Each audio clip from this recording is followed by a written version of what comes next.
dear listeners. I am David Tate. And I'm Sean Powell. And we invite you to join us as we continue talking through the text, exploring what Scripture does and doesn't say so that we can think biblically, live biblically, and be part of the solution that this world so desperately needs. Dust off your sandals and strap on your tassels as we climb up the mountain to unlock the 5 books of Torah in Season 1, the Sinai Sessions. Today we are going to be talking about Parashah Toldot, or Parashah Generations, which is Genesis chapter 25, verses 19 through chapter 28, verse 9. So we're starting in the middle of chapter 25, and we're ending in the middle of chapter 28, and that is the 6th Torah portion for the yearly cycle of Torah portions that the Jewish people read through. And so we're going to begin things the same way we begin every single week. And Sean, I'm going to set the timer over here. And your goal is to try to recap last week's Torah section in 1 minute or less. Okay. I think you can probably accomplish it for this one. The last few times it's been about a minute and a half, yeah. but there's been a lot to cover. Whereas this one, I think you can accomplish it. So it was chapters 23, 24, and then 25, 1 through 18. Okay. All right, so starting right after the binding of Isaac. Sound good? Mm-hmm. All right, 3, 2, 1, go. So the section starts off with Sarah dying, and Abraham goes and purchases land to, bury her. And then it says that Abraham is old, and so he sends his servant to go get a wife for Isaac. He ends up getting this girl named Rebecca. She comes back, becomes Isaac's wife. And then basically Abraham's story is wrapped up at this point. He takes another wife to take Sarah's place, has some more kids, dies. Ishmael and Isaac go bury him. And then we just go through a few generations of Ishmael, and then that's it. Look at that. How long do you think it was? 29 seconds. 30.88. I almost said 30. Yeah, that was I might have stopped it a little bit late, and so you're probably correct. It probably was actually 29. And so look at that. Look at that accuracy. Amazing. And so look at that. You just made up some time from previous weeks, and so there we go. Maybe we can work our way back. You know what I should do at the end of Genesis? I should just take all of your recaps and just compile them into a single video to where people will have the book of Genesis in like an hour or less or something. Or I guess it'd be even less than that. It'd be like 15 minutes or less or something like that. Probably, yeah. Yeah, okay, cool. Well, we'll see. Maybe I'll do that, or maybe I'll forget about it and be lazy. Anyways, today we are going into the back half of chapter 25 through the first half of chapter 28. And basically, this section... It's kind of a weird section because it's the conclusion kind of Isaac's story, and it's the beginning of Jacob's story, but it really doesn't belong to either of them. To where it actually kind of works that it's called generations. That's what the section's called. The reason it's called that is just because that's the first word in Hebrew of the section, because the last section ended with the generations of Ishmael, and this section begins with the generations of Isaac. But basically, we're going to start off with generations of Isaac, and chapter 25 in Genesis is so interesting because it begins with the death of Abraham, and you would expect the story to totally pivot and focus on Isaac, but instead, it kind of fast forwards through Isaac so that by the end of chapter 25, you already have Jacob and Esau being born. Yeah. And then you go to chapter 26, and that chapter does focus on Isaac, but then you go to chapter 27, and it just fast forwards to Isaac being an old guy and getting ready to die. And then its focus is on Jacob again. And so that kind of just ties into the general thing that we've been talking about over the past few weeks, where the way that Genesis handles the character of Isaac from a literary perspective is just very fascinating to me. To where the more and more that I study the book of Genesis, it just sticks out to me to where the way they handle Isaac is weird, to where the way the Abraham story works, it's a pretty straightforward story, right? It starts with his call. You see a very clear character arc. The story ends. Jacob's story is kind of the same way, to where he's going to follow a very clear character arc from beginning to end. Joseph is going to kind of do the same thing.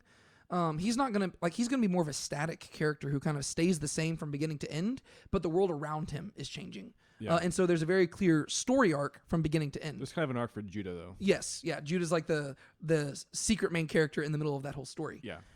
But Isaac, to me, his story is just kind of fragmented and broken up to where his story is just fitted in the midst of everybody else's story. Yeah. To where we hear about Isaac's birth, and then it just shifts to focus on Hagar and Ishmael again. And then we hear about the binding of Isaac, but that story is more of an Abraham story. And then Abraham dies, and it's Isaac's time to shine, but we fast forward to Jacob's birth. And then, as we're going to talk about today, there's one chapter in Genesis that's entirely dedicated to Isaac, but literally every single thing he does in that chapter is simply a retelling. And it's just his own spin on something his dad had done already. Yeah. And then you have Isaac showing up again in chapter 27, but that's all paving the way for Jacob's story. And so, I don't know. Isaac's character to me is just very interesting. We're going to talk about it again. I've probably focused on that way too much, but anytime there's something in Scripture that sticks out in a way that I can't explain it, it makes me want to dive in there because it's like that. It seems very intentional that the author is not focusing on Isaac in the same way he focuses on the other ones. Yeah. And so I want to get to the bottom of that. I don't know what the solution is, but do you have anything else you want to say, like as means of introduction before we hop into the text itself? I don't think so. All right. Well, let's hop open to Genesis chapter 25, and we're going to start in verse 18, as has been the case in all the weeks so far. We're not going verse by verse through this thing. We've been reading through it verse by verse in preparation for it and everything, and I would encourage you to read through it in between each week. But we are simply going to kind of be trying to recap the main things that stood out to us, explain what's going on here, explain some of the things that you might have missed, and also just maybe raise some curiosities that we had that we don't necessarily have answers to, even though most of those curiosities we usually reserve for the after show, which if you haven't checked out, you should. I usually post that a little bit later in the week where we just kind of talk about things that stood out to us that weren't really necessary to address in the podcast proper. So, starting in Genesis 25, did we start in verse 18 or 19? 19. We started verse 19, I guess. I had it typed up wrong. Oh, no, I had it right up here. And so, since you are our summarizer, just tell us what happens. For now, let's just do Genesis 25, verses 19 through 26. Okay. So what happens there? Well, the shortest possible summary is that Jacob and Esau are born. Very good. Go a little bit more in depth. A little more in depth. So Isaac and Rebekah are, they're married, and basically Rebekah is barren. So Isaac entreats God on behalf of Rebekah. God hears him, opens the womb of Rebekah, and she conceives, but then she feels these kind of birth pains, like there's something struggling inside her, and she basically asks God, like, what's going on? And God answers her and says that there's two nations inside her, and they're struggling, and there's this ambiguous phrase that says the older shall serve the younger, whatever that means. And then basically the two kids are born. One comes out first, named Esau. One comes out behind, named Jacob. Mm-hmm. Yeah. And so there's it's a very interesting birth account. Keep in mind, like we take for granted nowadays in our modern culture that, you can have ultrasounds and stuff and you can figure out how many babies you have. Whereas in ancient cultures, you kind of had to wait until, you gave birth. You're like, oh, there was two of them. And there are so many people who kind of have to go through that same experience today. But in Rebekah's case, she can tell that there is something going on inside of her to where she has to pray. And then God himself is like, yeah, you got two kids. And we're going to have Jacob and Esau, who in many ways, I don't think it's accidental that they kind of call back to Cain and Abel, as we'll see as we go through this story. Yeah. My first question that I want to turn to you is in relation to the concept of barrenness. Mm-hmm. Because so far, we have encountered two barren women in the entire book of Genesis. And keep in mind, one of the primary themes of Genesis, we probably haven't focused on it that much, but it's the concept of seed, right? Mm-hmm. The Hebrew word zerah. It shows up again and again and again throughout the book of Genesis because God promised that there's going to be the seed through whom all the nations of the world are blessed. Yeah. And there also being the seed of the serpent. Yeah, and the seed of the serpent, right? So there's these combating seeds that are in enmity with one another, and that's really a central theme throughout Genesis. Mm-hmm. In addition to that, and actually because of that, another word that's been popping up again and again is the Hebrew verb yalad, which means to beget, to bring forth, to become a father, to become a mother. This phrase has shown up more than 50 times, maybe even 100 times so far. I don't know the exact number. So far in Genesis, it has shown up in almost every single chapter, and when it doesn't show up, it's very intentional. Mm-hmm. And that's because the idea of producing seed and bringing forth the next generation, that's a central thrust of the whole book. Mm-hmm. We have encountered two barren women so far, and both of them have been the matriarchs of the covenant at the time, right? The first one is Sarah, the wife of Abraham, and then the second one is Rebekah, the wife of Isaac. And spoiler alert for Jacob's story, his wife, Leah, is also, Leah is going to be producing a bunch of kids, but his favorite wife, Rachel, is going to be barren for a long time. And so there seems to be a trend developing where the matriarch of the covenantal line, for some reason, is barren, whereas all the other women seem to have no problem giving birth to kids. Why do you think that is? Yeah. I think one thing to consider is that, especially in context of the Abraham story, a big thing with the barrenness was just that God was the one who was producing the kids for this covenant. So the fact that she was barren, like whenever she did produce kids, it was a sign that God was there working behind the scenes. So it was miraculously providing this kid. And so I think that's one big part of it, is that it's making them rely on God and to stay faithful to God. Yeah, I would say that's the central part of it, to where by the end of the story, when you get to the book of Revelation and you see that God has actually accomplished everything, the glory goes to him alone, right? This kind of ties into what Paul will talk about, where it's by grace through faith apart from works. The whole point is that, yes, God invites man to do things alongside him, but God does not depend on man, right? Whenever there's victory at the end of the story, there's only going to be one person who gets that credit, and it's going to be God. And so he doesn't pick a fruitful woman through whom to produce children. He goes out of his way to produce a barren woman, right? Or he goes out to choose a barren woman through whom to produce seed, so that every single generation is a testimony to his faithfulness, right? And so we see that specifically here at the forefront of the story, to where you have these matriarchs in the story who they're barren, so that when they do produce children, it's very clear that God is fulfilling his covenant. Mm-hmm. And we're going to see the same thing again at the beginning of the New Testament, to where you have God, he picks Zechariah and Elizabeth through whom to produce John the Baptist, and they're in many ways kind of a new Abraham and Sarah, because they're both these old people who have never had a kid. But then on the flip side, you have Mary and Joseph, who are young, and they're not even married yet. And Mary's a virgin, and God's going to produce a child through her as well. And so God has this tendency to pick the foolish things of the world to shame the wise, to where he goes out of his way to enter into impossible situations in order to produce the impossible, so that whenever people look at it, they realize this was not a natural thing that occurred here. And so it points back to him. And so I would agree with that. Next question. So like you pointed out, Rebecca is barren. I almost said Sarah. Rebecca is barren, and Isaac entreats God about this. Mm-hmm. And the text doesn't even tell us immediately how long he entreated God, right? Mm-hmm. This actually just highlights what I was going to say, or what I've been saying about how the text just fast forwards through Isaac's life.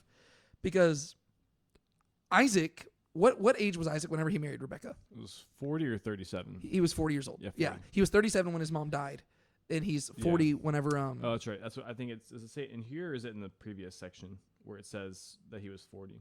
It says right here in verse 20, and Isaac was 40 years old when he took Rebecca. Yeah, gotcha. Yeah. Okay. And so he's 40 years old whenever he marries Rebecca. And then later on, in verse 26, it says that Isaac was 60 years old whenever Rebecca actually gives birth to Jacob and Esau. So 20 years pass in between there, right? Verses 20 to 26. That's 7 verses. 20 years pass. With Abraham, we had 25 years pass between God calling him and the birth of Isaac. And how many chapters passed? Chapter 12, 13, 14, 15, 16, 17, 18, 19, 20. Isaac is born in chapter 21.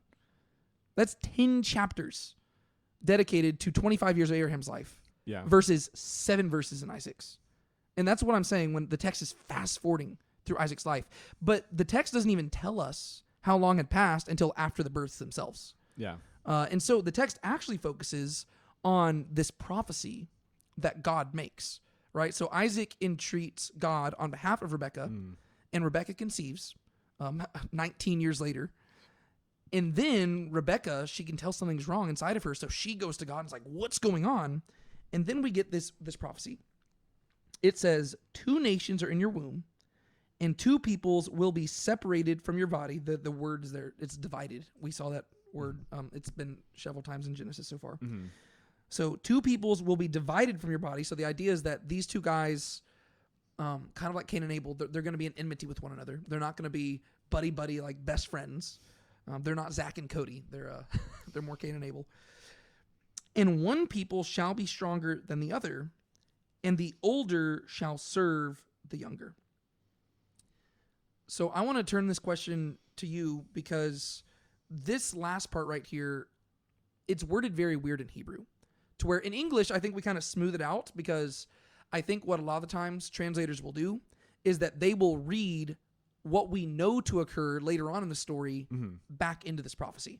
To where we know that by the end of the story, Jacob, the younger twin, is going to be the one who inherits the birthright and the blessing, and he's going to be the one in charge. Israel's going to come through him.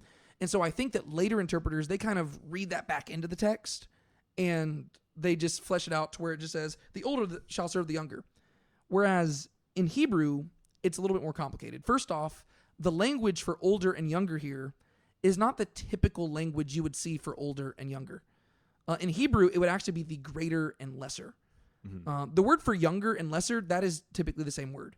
But there is a different word that would typically be used for the older person, and that's not what's used here.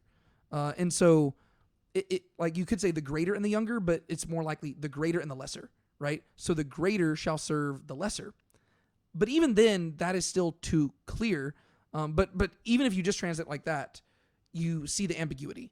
Yeah. Because the question becomes, how do you decide who is the greater and who is the lesser, right? Yeah. But even beyond that, if you actually look at the syntax itself of the Hebrew in that verse, it's hard to determine who is the subject and who is the object of the statement.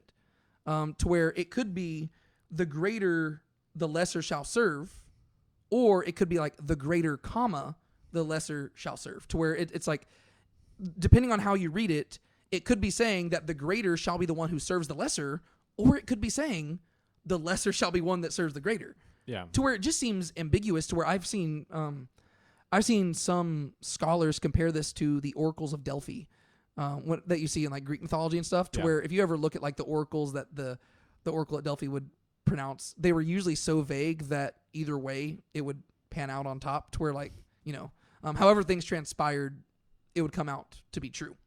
And so the question that I've been trying to set up here is, why do you think God is so vague in this instance? I guess I don't have like a specific answer for this, but it could be simply just to beg the question of like kind of leaving it being open so that they don't play like a specific favorite with their kids, because it could be referring to either of them. I think from an audience perspective, it's asking us to read the story closer and decide who is the like when the story says greater and lesser, or it says one is stronger than the other. What is it? What is the standard? Like, what is this referring to? Because as we'll read on, physically Esau seems like a much stronger guy. I mean, he's the one out hunting, whereas Jacob stays at home. But by the end of the story, Esau kind of is the lesser one. So it's like it's kind of asking the question of like, what does God mean when he says greater, lesser, and stronger? Yeah. From an audience perspective. And like I said, to them, it could be simply that they don't need to know. Yeah. Well, and it is also interesting that throughout the rest of the narrative, I'm not going to highlight it every time, but the text, like whenever Rebekah and Isaac look at Jacob and Esau, they do typically identify Esau as the greater son and Jacob as the lesser son. Which is, that's the natural way that you would read that, right? Like you're thinking, oh, the greater is, like Esau, not only is he the firstborn, but he also is like, like he's the more like out there one, right? He's, he's the hunter. He's always out there like doing really impressive things. And so he is the greater from all human perspective, like angles. And then Jacob is in many ways the lesser because he's the younger child, but he's also just the quiet like homebody who just stays at home. And so I think it is interesting how you do see that reversal later on to where Jacob is both the lesser and the greater. He's the lesser from a human perspective, but from God's perspective, he ends up being exalted above. And so I think that there is that ambiguity because there is like a dual meaning to it to where either way you interpret it, it is correct. But then also, I think that there is also an element of you have to read to the end of the story to figure out what God meant by it. And in the end, what that ends up doing is it's actually, and I could be wrong here, this is just kind of my guess, it's teaching you to understand God's character better to where you're trying to figure out, okay, like from a human perspective, what you would naturally expect is that the younger one would serve the older one, right? Because that's typically how worldly things go. Yeah. And even if they weren't younger and older, you would typically expect somebody like Jacob to serve somebody like Esau. And so there is a way where Isaac could hear this, and it's like, okay, well, I guess it's being told to Rebekah, and I guess you could argue that Isaac doesn't even know about it. I don't know. I think I've heard people suggest that. But there is a way where you could read this to where it's like, oh, like later on, whenever Isaac is trying to bless Esau, there is a way where you could argue that he does not know he's walking in disobedience to God because it was pretty vague. But what I think is interesting is that it's teaching us God's character, and it's teaching us that God does not typically do things in the worldly way. And God, like, you're realizing, oh, that was pretty ambiguous, but given who God is, we should have expected it to be in the less likely. Like we should have expected it to be the less likely outcome. You know what I mean? Yeah, you're being invited to kind of like see the text as God's like you're kind of invited to see as God sees in a sense. Yeah, because as humans, we would naturally expect, okay, the younger will serve the greater one. But then the question becomes, well, why would God need to specify that? Because that's what you would expect. And so the reason why God says it is because it's so surprising. And I think that the reason I would think that might be what's going on here is because it also teaches us how to read later texts in the Bible that might be kind of ambiguous, because it's teaching us that when you are divided between two options, you have to ask which one is the most natural reading from a worldly perspective, because God probably means the other one. You know what I mean? It's like God is going to do things in the least likely way, to where if there's an ambiguous interpretation and one of them is the natural way of doing things, you would have to ask, then why would God need to specify that? Like, you could even argue this hypothetically, I guess, in like Isaiah chapter 7, whenever you have the virgin will conceive and give birth to a son. Well, you flip to the next chapter and Isaiah has a child with his wife, and, the woman conceives, gives birth to a son, and there is a short-term fulfillment to that prophecy. Yeah. But then you have to ask yourself, but why would God need to prophesy that? Why wouldn't he just say the woman's going to have a kid? Because women have kids all the time. Yeah. And so you have to ask, okay, well, it seems like there's maybe a dual meaning going on here, and there might be a hyper literal, unexpected, unnatural interpretation to this, if that makes sense. And so, I don't know. That's kind of my guess, that maybe there's just something going on there to where God intentionally made it vague, so that once we see the end of the story, we can look back and say, oh, I see what God was doing there. He's teaching us to see things from his perspective. I can see that. I don't know. Anyways, the children are born, and it says the first came forth red, all over like a hairy garment, and they named him Esau. And afterward his brother came forth with his hand holding on to Esau's heel, and his name was called Jacob. And so we have these two children born, and there seems to be something going on with their names. Could you explain what's the deal with the names there? Yeah. So, the word Esau, is that the word for ruddy, or does that just mean red?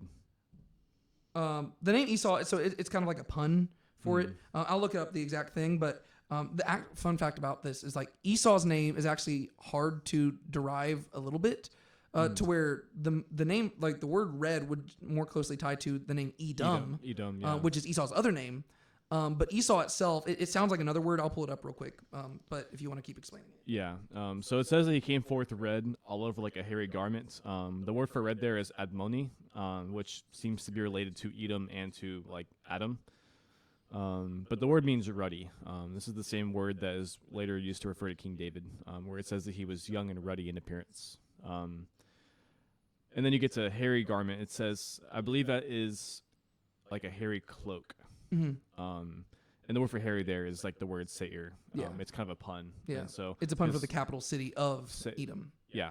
And so they named him Esau. And then potentially the more significant one is with Jacob. So it says that he was holding on to Esau's heel. And so he was named Jacob because the word Jacob means heel grabber, so deceiver. Yeah, that's pretty much it with the names. Before I keep going on, just... Yeah, well, and so the reason I wanted to pull up the name for Esau there is because where it derives from is just, it's kind of tricky. Mm-hmm. It seems like it's not a direct correlation. It's kind of like when you go back to Genesis chapter 2, and Adam says, behold, she shall be called a woman, for she was taken from man.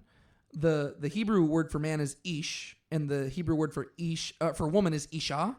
And you would think that those words are etymologically connected because of how it's stated in the text, but they're actually not. They actually are derived from different things, but the text it's making a pun, right? Okay, like it seems like Adam is making a pun in that moment, Ish, Isha, to where they are different, but they at least sound similar. It seems like that's what's going on with Esau right here, because Esau, like it seems like the name is more closely associated not with red, but with hair, right? So like you pointed out, the word for hair is Seir, which comes from like it sounds very similar to Seir, which is the capital city of Edom, which is the region that Esau is eventually going to be in charge of. And so the name Esau, it sounds more like Seir, but the word itself, it actually seems to derive from the Hebrew verb asa, which is just the basic word for like to do, right? So like whenever somebody does something, I mean like the first encounter, like time we see it, Genesis 1:7. So God made the expanse. It's just to do or to make, right? That's what the word does. It's a very general term in Hebrew. And so how some people have interpreted this is that the name Esau is partially a pun and it just means hairy, but it also is a commentary on how the kid looks, right? Because it's already like he comes out as a well-made, like he's a made man already, to where he comes out, but he's so hairy that they're like, oh man, he's already made up, to where the name, like there's like a dual pun going on. That's what I've seen people suggest, but it comes from like a weird derivation. So it seems like the author's being punny there, but it's not as direct as Jacob, right? Whereas Jacob, his name is Yaakov, and it comes from the Hebrew word akav, which just means heel. And so that derivation is a lot, it's more similar to identify. Whereas Esau, it's a little bit more roundabout, that you have to think like a Hebrew person is thinking to understand exactly why they call him that. It's like a mixture of hairy and also like well-made. So it's like, okay, he's a done man already. Yeah. So like he came out literally done. Jacob was born like a normal baby, and Esau just came out. He looked like a man already. If that makes sense. Yeah. So on the topic of Jacob, right? His name means heel, and that's because he comes out grabbing his brother's heel, which is just kind of strange, but it foreshadows where his story is heading. What is heel grabbing associated with from like because that's not a term that we use a lot. But from a Hebrew perspective, what does heel grabbing seem to imply?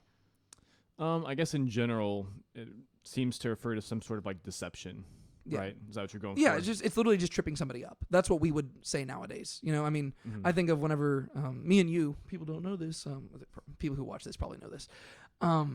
Me and you go way back. We did high school, like cross country and stuff together long time ago when we still had hair. And one thing that I love doing to mess with my fellow cross country runners, and they hated it, is that, I don't know if you remember this at all, but whenever we'd be like running, like sometimes I would just like grab at their heel just to trip them up. Or sometimes I just like hold my hand out. If you're a runner, just go try this sometime. It's really fun to do to people. It really messes them up. But if you just like stick your hand out so that whenever they're like, their foot comes back, you just hit their foot, it throws off their whole stride and just, it makes them want to trip. And I found it so funny. But that's kind of what Jacob is doing. Like, and that's going to be his character, like his story. He is a heel grabber. He's like, he comes out grabbing the heel and he's constantly trying to trip people up. And so it's just kind of it's a very physical way of describing somebody who's deceptive, who's a trickster. Yeah. And for that reason, I always like to compare, and you've heard me make this comparison several times, but I like to compare Jacob and Esau to Loki and Thor. Because for some reason, I made that comparison in my head like years ago, and it just stuck to where whenever I think of Esau, I think of this like manly man like Thor who's just like out there, but he's just a man who lives in the moment. He's kind of arrogant. He doesn't really think things through, and I can't help but feel a little bit bad for him. Whereas Jacob is like this like cunning Loki figure who he kind of just sits back and he analyzes everything, and whenever he steps forward to speak, he has an agenda, and he's usually trying to accomplish something, and he's usually trying to deceive. And so that parallel kind of makes sense to me because we do see characters like this show up. They're good foils of one another that show up a lot of times in stories, but kind of like with C.S. Lewis and stuff, we would say that this is the true myth, right? This is the true reality of what's going on here. Were you gonna say something? Well, probably what you're about to say, but just this is kind of where you first see like the kind of not necessarily foreshadowing, but if you go back to like Genesis 3, how there is this like seed of the serpent and seed of the woman, this is kind of like calling back to that because we have this instance of heels You go back to Genesis 3:15 through 16, where there is this enmity between the seed of woman and the seed of serpent, and the seed of the serpent is going to strike the heel of the seed of the woman, but the woman's seed will strike the heel of the serpent. Yeah. And so in the same way, you kind of have this like foreshadowing of like, okay, so Jacob is going to be kind of following the line of the serpent, Which is very interesting, right? Because we've been tracking this whole seed of the woman, seed of the serpent thing throughout Genesis, and so far, being a seed of the a seed of the serpent seemed to kind of remove you from the covenant at all, right? I mean, you have Cain and Abel, and Eve wanted Cain to be the man, right? She calls him the gotten one. She's like, yes, I've gotten a man. She wants him to be the Messiah type figure, but he ends up choosing the path of the serpent, and therefore he is banished and he's cursed, and he joins in the curse of the serpent. And we've seen that again and again throughout Scripture, to where whenever a person chooses the path of the serpent, they're cursed. You think about like Ham. He chose the path of the serpent, and therefore Canaan is cursed. And that's consistently what's going on here. But what's so fascinating with Jacob is that we arrive at this guy who, like, if you're just looking at the story, Esau, he more represents like this innocent person who's just being taken advantage of. And you would expect that to be the seed of the woman, right? And we're going to see this. He doesn't care much about the birthright, but he cares a lot about the blessing, which seems like something that somebody who is a seed of the woman would be more concerned with, right? He wants to be part of the covenant. Whereas Jacob, he's just manipulative, and he looks like a serpent from beginning to end, to where, like you pointed out, the word heel shows up in regards to Jacob, and the only other time we've heard about a heel so far in Genesis is in regards to the serpent, right? The serpent is somebody who bites at the heel, and Jacob is a heel grabber. So he is he attacks people just the same way the serpent does. He goes for the heel. He tries to trip them up. And so Jacob is a serpent through and through. But because of Jacob's serpentine qualities, he's going to sneak his way into the birthright and the blessing, which once again puts God in a weird place, because God has made an unconditional covenant, and he has said, I'm going to bless y'all no matter what. But then you have this serpent-like guy who sneaks his way in, and now the question becomes, how is God going to bless that? And we're going to have to see that Jacob is going to have to, he's going to have to come to terms, like he's going to have to face himself. And so later on, what we're talking about next week, he's going to have to face somebody who's a lot like himself.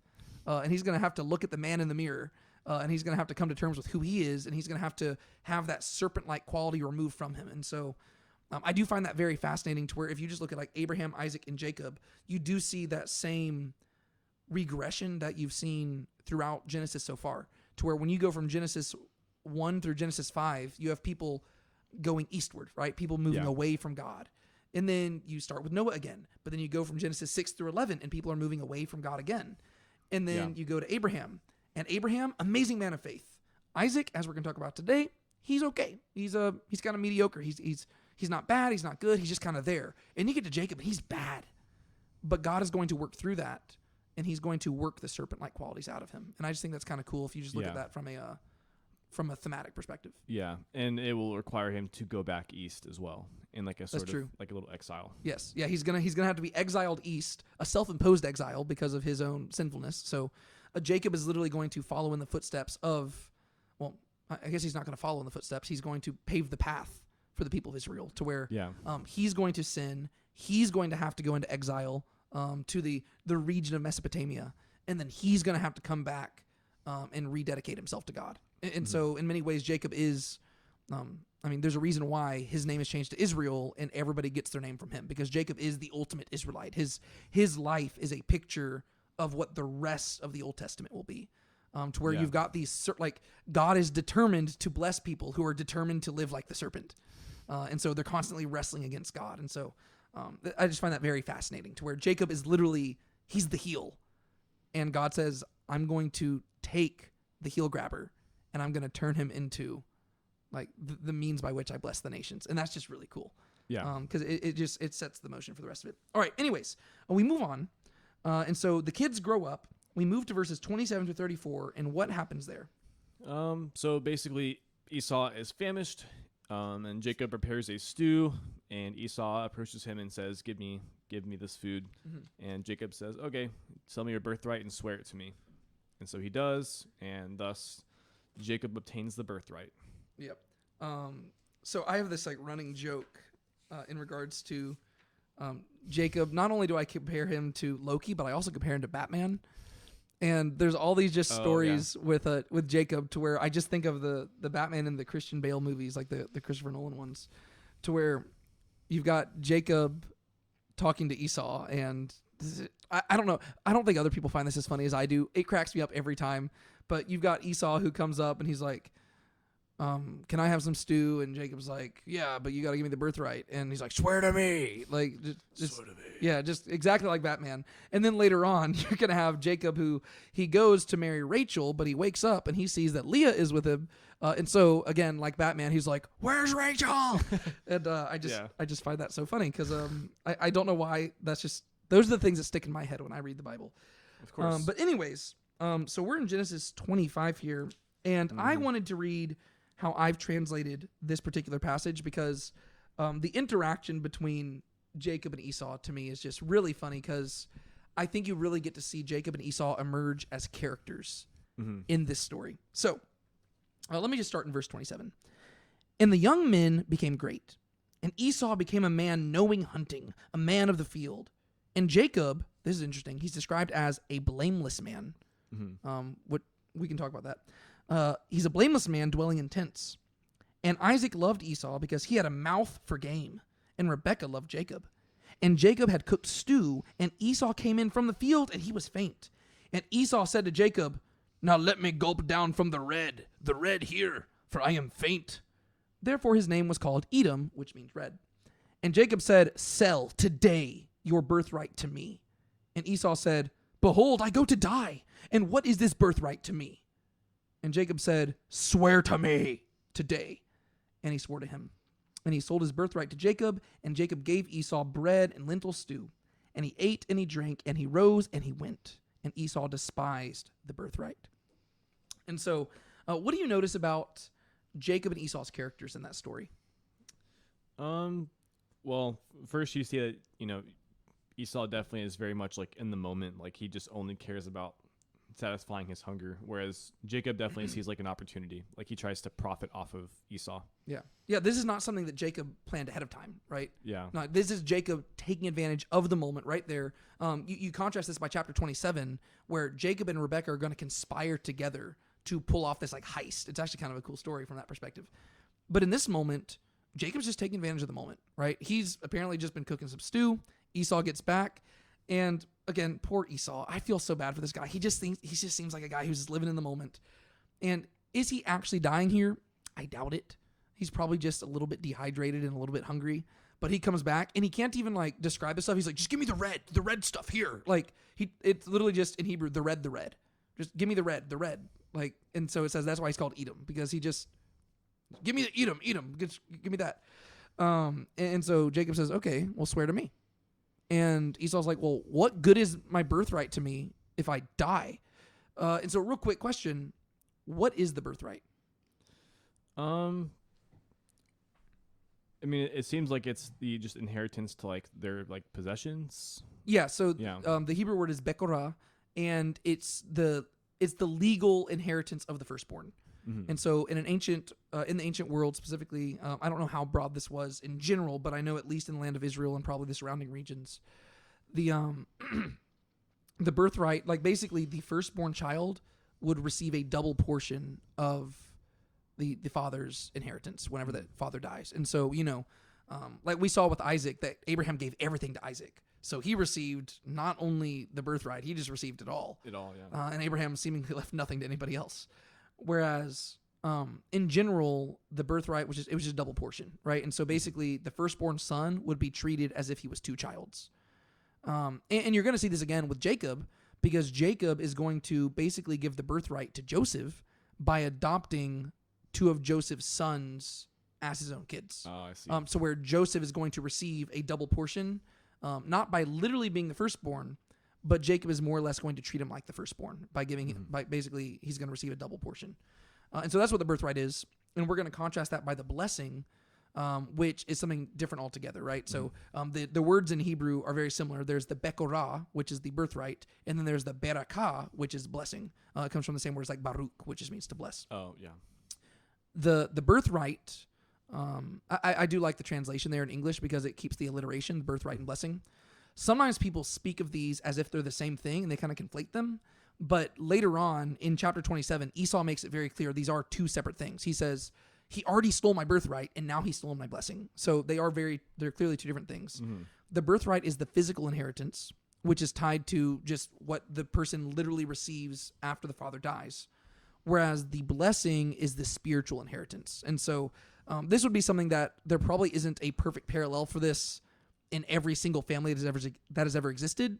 It's specifically tied to the Abrahamic covenant, right? Yeah. God made a covenant to bless the world through Abraham's seed. But as Abraham has multiple seeds in multiple nations, the question becomes through which nation, you know? Mm. And so whenever we're seeing the blessing being passed along, it is the covenantal blessing. It's the blessing that through that seed, the world will be blessed. Mm-hmm. And so that kind of seems to be the dividing lines here. And so what is at stake in this moment is the physical inheritance. And basically Esau just sells it to his brother, all for a bowl of lentil stew and some bread, which is probably one of the worst trade-offs ever.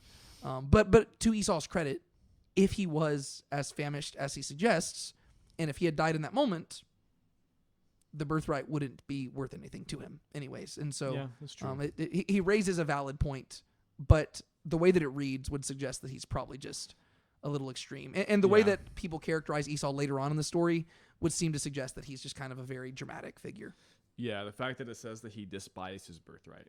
Yeah, it's like because you don't get that caricature or that character when you read it, you don't get the idea that he hates it the same way that we talk about despising something, where he's like, oh, I don't want it, you know. Yeah. It's the fact that he valued something else over it. Yeah, he just didn't esteem it highly. He was like, whatever. It's just, you know.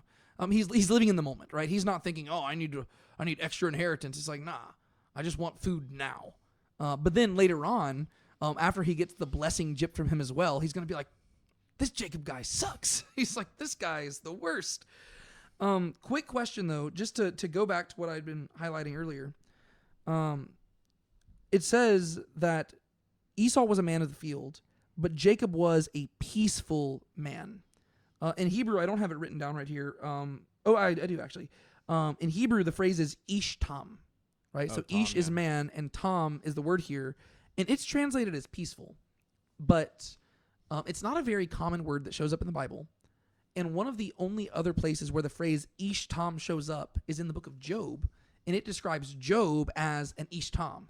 Mm-hmm. And in that case, it's translated as a blameless man, which I find very interesting because blameless seems to be a correct way of translating tam, but you cannot read this story and think that Jacob is a blameless man because he's going to do a lot of things for which he can be very clearly blamed as the story progresses. So my question to you is, why do you think that it describes him this way? Because I think that there's kind of not necessarily a pun going on here, but I think there is a sense of irony or humor or something going along with how this term is being presented. Yeah. I mean, there definitely would be a sense of irony in the fact that he's being called blameless, but he is very clearly the one at blame here. I don't have a specific answer for that, but it is very interesting because I did notice that too, the Tom there. I can't remember where else it pops up, but I do remember that every single other instance it popped up as either righteous or not righteous, but blameless or synonyms like that. Yeah. I mean, unless it just means it in a different way, and that's why they translate it as peaceful. But I don't know if peaceful is really a good translation. Yeah. So my theory is that this is again supposed to tie him to the serpent, mm-hmm. right? Because I think the idea is that Jacob presents himself in one way, but really he's something else. And so when people look at him, he looks like a blameless man. But if you go beneath the surface, he's sinister. And that's in many ways. So we're introduced to Jacob in the same way we were introduced to the serpent, right? Mm-hmm. The moment we're introduced to the serpent, he's described as being crafty above all animals. Mm-hmm. And so we know he's a bad guy, but Eve does not. And so whenever Eve starts talking to him, she's listening to everything he's saying, and she is falling for the deception. And so I think that it's very similar with Jacob to where he presents himself like a Job figure. But in reality, if you look deeper down, he's more sinister Yeah. He's got something going on behind the scenes. Yeah, and with the Genesis story, the previous verse was that Adam and Eve were naked and not ashamed, and the word for naked there is basically the same word. They're both like arum. Yes. It's like arum, arum. And so the fact that the very next verse says, now the serpent was arum, but means crafty. Yeah, it seems like the serpent is approaching them being like, hey, I'm just like y'all. Like I am also like, yeah. Yeah, he's presenting himself as one thing, but really he's the opposite. And I would say that that's what's going on with Jacob here. And there could be even evidence to this because the idea is like throughout Scripture, we're called to have like blameless hearts. But when you get to Jeremiah, it will say that the heart is crooked. And the Hebrew word for crooked there is the word akav, which is just the same word for heel. And so it says that the human heart in general is wired to be like a heel grabber. Like we're like our hearts are heels. Like we are wired like Jacob to be heel grabbers who are constantly grabbing at the heel. And that is the diagnosis that like Jeremiah gives us. That's the problem with us. We are all Jacobs deep down. We present ourselves as being blameless, but deep down, we do like heel grabbing. And so in many ways, Jacob's story is kind of like all of ours, to where you look at it, you're like, wow, he's blameless. And then he immediately starts doing things that expose him. And you're like, ah. But consistently, everybody falls for it, right? Esau, he falls for it. Isaac, he falls for it. And so they're looking at this guy and they're falling for it. But we, as the reader, we know, oh, okay. Like we're seeing what's happening behind the scenes. Like we have the benefit of not being famished like Esau, so we can see through Jacob's ruse. We have the benefit of seeing the conversation that Jacob and Rebekah are going to have before he goes in to deceive Isaac, right? And so as readers, we have greater insight as to what's going on with Jacob than the characters themselves do. And so we can expose him kind of like we can expose the serpent, which I think that might kind of tie into it. Yeah, I think there is also, with the Cain and Abel story, it's not really a one-for-one, but seems to be sort of a parallel to where... whereas here Esau is a hunter and man of the field, whereas Jacob is a home dweller. There seems to be maybe something to like how Abel was like a keeper of flocks versus Cain being like a keeper of the ground, to where it's like it's not one for one, because here it says that Esau is a man of the field, whereas Cain was more of a man of the field. But there is like relative to each other. It's like one had animals, one had like plants, and then in this instance, like one is more of a hunter, one's more of like a cooker almost. Yeah. Well, yeah, you definitely do have the parallel there, because at the very least you have Abel and Esau are both associated with animals, right? Whereas Jacob and Cain would both be more associated with like vegetables and stuff, like with like the like just like the produce of the ground, because they're like cooking food. Like and he even stuff. gave him like lentil soup. Yeah. And then in both cases, Abel had the flocks, and the firstborn or the first flock was what he would offer to God, and that was the same word for as here birthright. Yeah, so Esau has the birthright or the first flock, and so like both of them possess this thing, and both of them.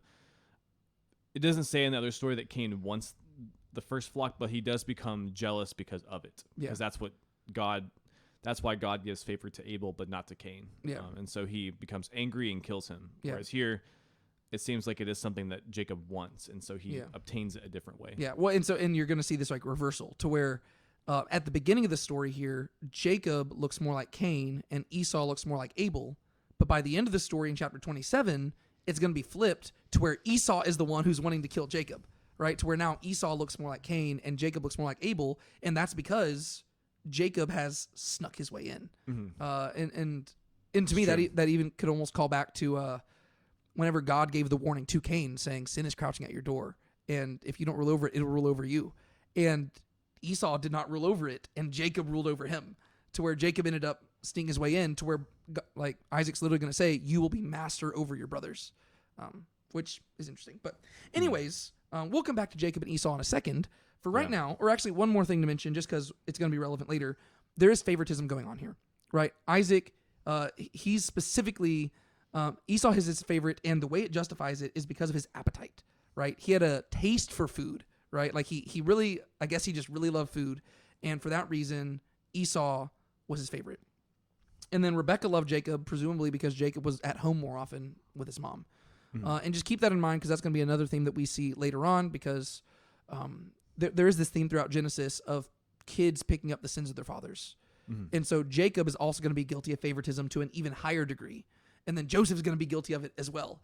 And so you're going to just see how The kids do pick up the sins of their fathers throughout the story. But anyways, Yeah. Speaking of kids picking up the sins of their fathers, we turn to chapter 26, and that is the only chapter that is dedicated to Isaac. And so, would you like to summarize that chapter for us? Yeah. It's an interesting chapter. So basically, there's a famine in the land, just like in chapter 12. And but this time, rather than going down to Egypt, God tells Isaac to not go down to Egypt, so he stays in Gerar, which is what happened later with Abraham.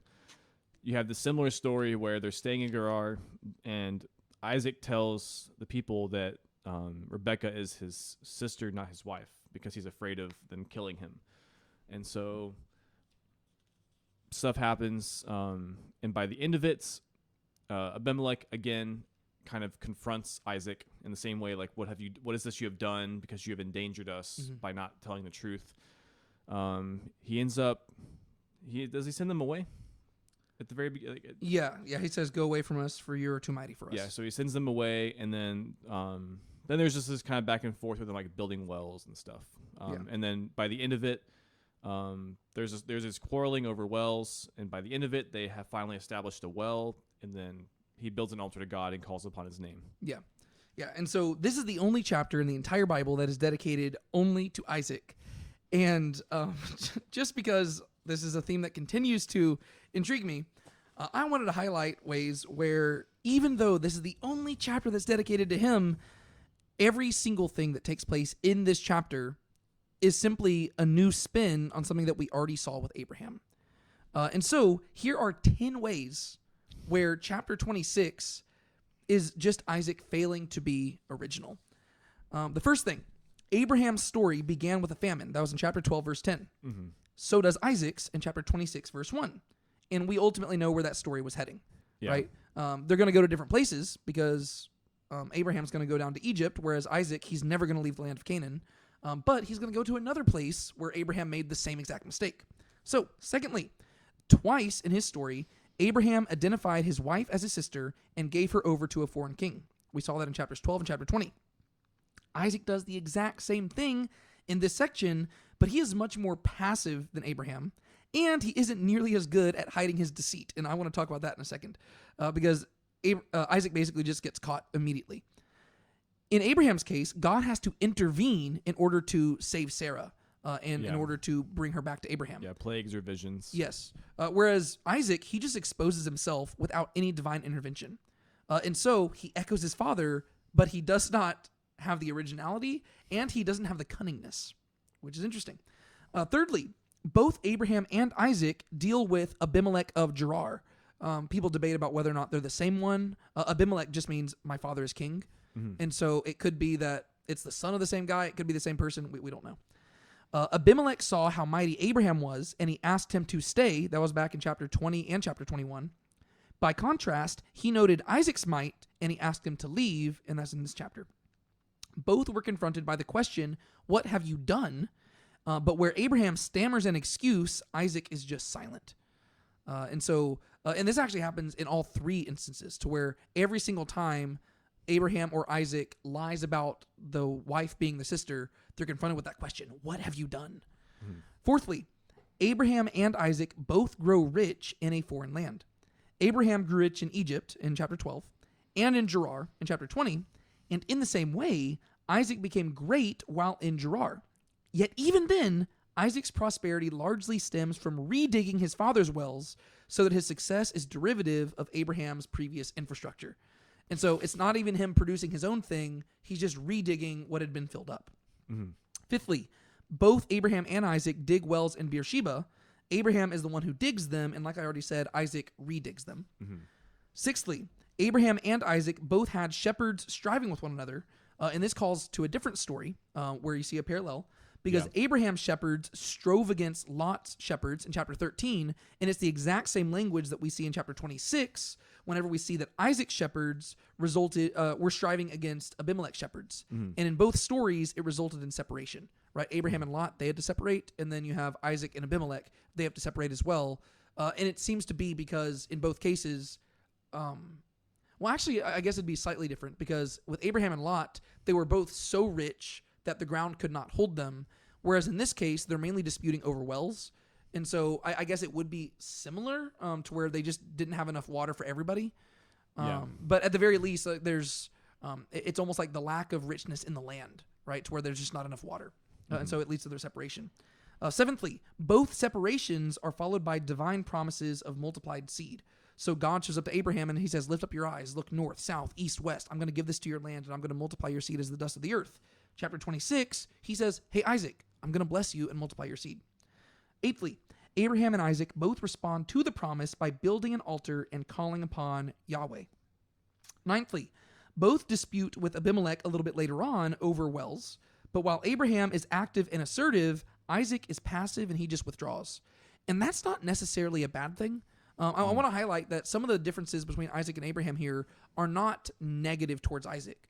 In some places, he just chooses not to fight battles, and that's not inherently a bad thing. He just chooses, you know what, I'm going to withdraw, and I will trust God to provide elsewhere, which is, and tenthly, both end up making a covenant with Abimelech and Phicol at Beersheba.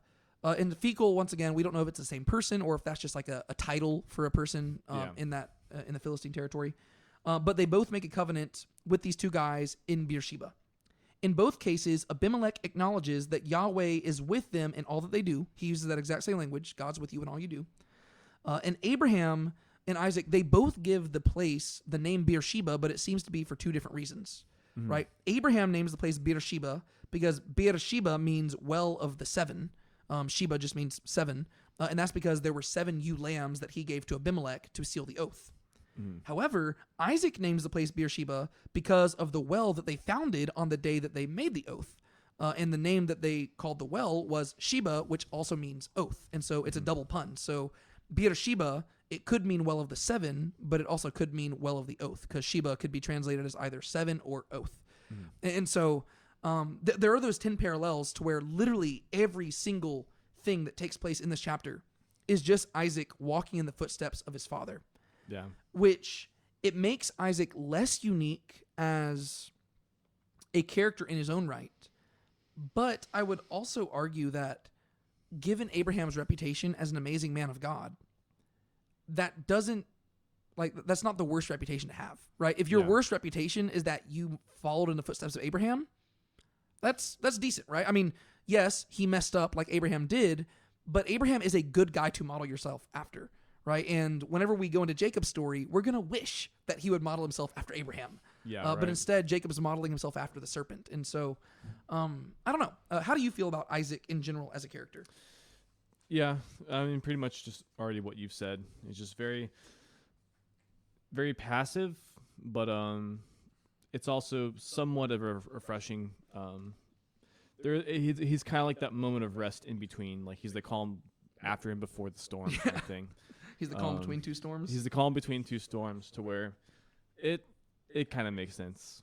You know, he was raised well, and so he just kind of did what he was told, and then you get one more generation away, and it doesn't take that long for people to mess up again. Yeah. So I don't know. I feel like in the last few weeks, I've been really just like ripping on Isaac and saying, this guy's just, I haven't been saying he's bad, but to me, he just feels very disappointing as a character. But over the last week, I've been really reflecting on it. And I don't know. I think I've appreciated him more just because, I don't know. Like, I've been talking about how he isn't like a major player in Scripture. But oftentimes, the major players in Scripture are only major players because we're having to see how much they messed up and God had to fix. Yeah. And from that perspective, like, Isaac's just unproblematic. And to where, yes, he messes up, but even then, like, he doesn't even mess up that well. Like let me just actually go to this part of the passage because I find this part funny.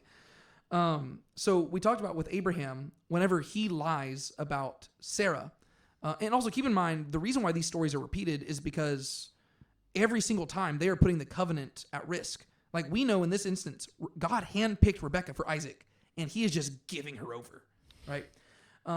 But in the Abraham stories, Abraham was at least good enough at lying that he was able to, pull it off. And he even had a good excuse because according to Abraham, Sarah was his half-sister. I'm assuming that what he's saying is true there. And so there was at least a foundation for the lie. Whereas Isaac and Rebekah, they are not sisters. He is just outright lying here. And in Abraham's case, God had to expose it somehow. He sent plagues on Pharaoh. He confronted Abimelech in a dream. Whereas in Isaac's case, it simply says this in verse 8. And it was, when the days were long for him there, and Abimelech, king of the Philistines, looked down behind a window and saw, and behold, Isaac laughing with Rebekah, his woman. And so the word laughing there is just, it's the same word that we get Isaac from. It's just sakak. And so it's translated, like, how does R translate? Caressing. It says caressing, right? That's probably more likely what's going on here. But I translate it as laughing because it's the same word, right? It's Isaac Isaacing with Rebekah, his woman. Yeah. Well, you can almost imagine it's like he hears like giggling and he's like, what's going on? Yes. He looks and sees them kind of like playing with each other and stuff. Yes. Well, and then whenever you add the pun in there, it makes more sense because he looks down and Isaac ain't being a brother to this woman. He's being Isaac. It's like so he's seeing Isaac being himself, right? Isaac is presenting himself as a brother, but now Isaac presents himself as Isaac, to where Isaac is Isaacing with Rebekah. And the idea is probably, they're probably being a little bit flirtatious and kind of being way too intimate for brothers and sisters, which is saying something because apparently Abraham and his family were totally fine with brothers and sisters being intimate because their whole family is crazy when it comes to incest.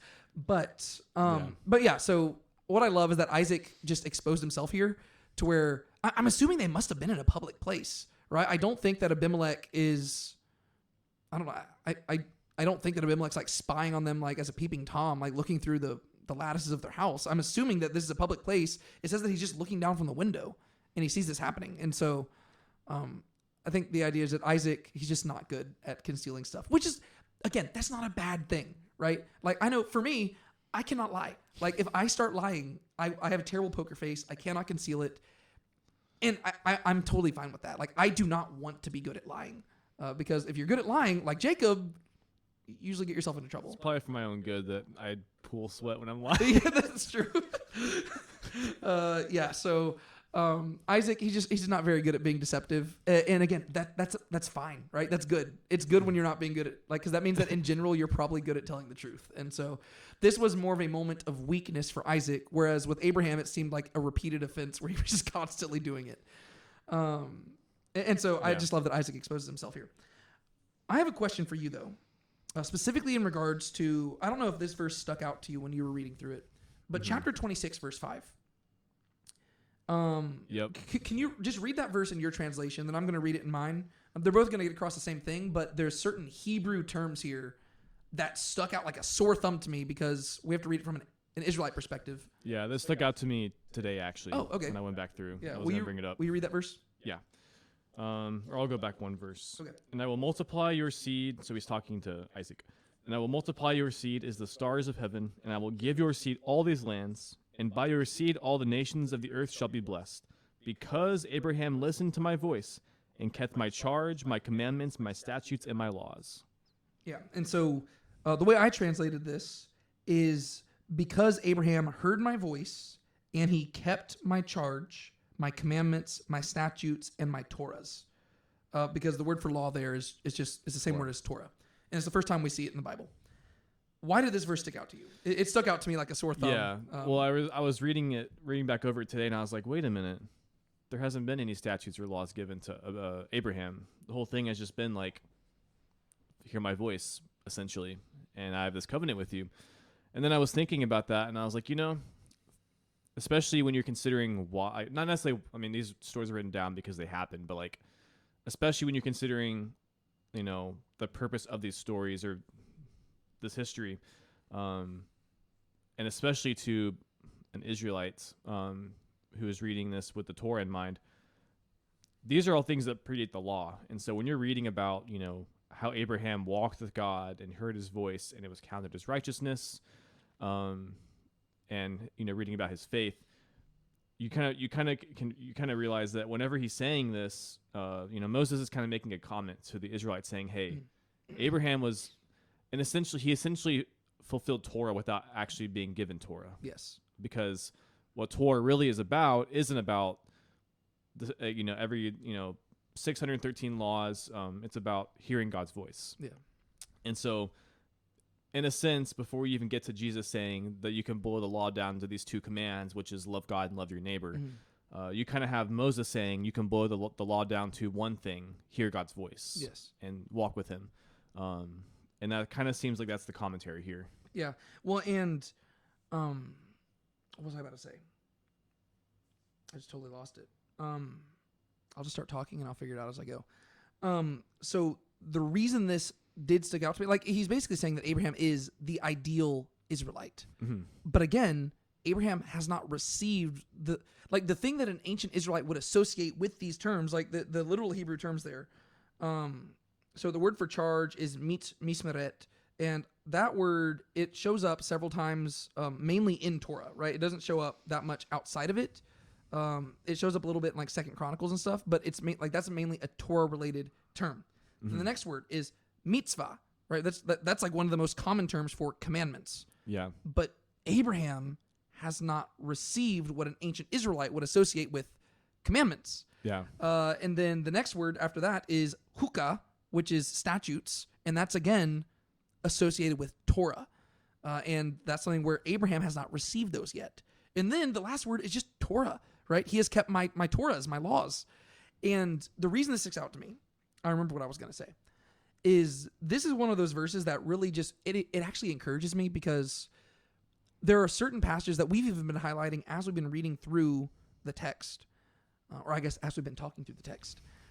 And there's certain passages that I've been highlighting and that we've been talking about, which to me are very important passages, but I don't see people talking about them enough, or certain themes. And a passage like this one verse, it encourages me because it makes me think that we're on the right track, because it kind of weaves them all together. Because one passage one verse that we constantly go back to in our own Bible studies is Genesis 18:19, where God says, I have chosen Abraham to keep the way of Yahweh by doing justice and righteousness.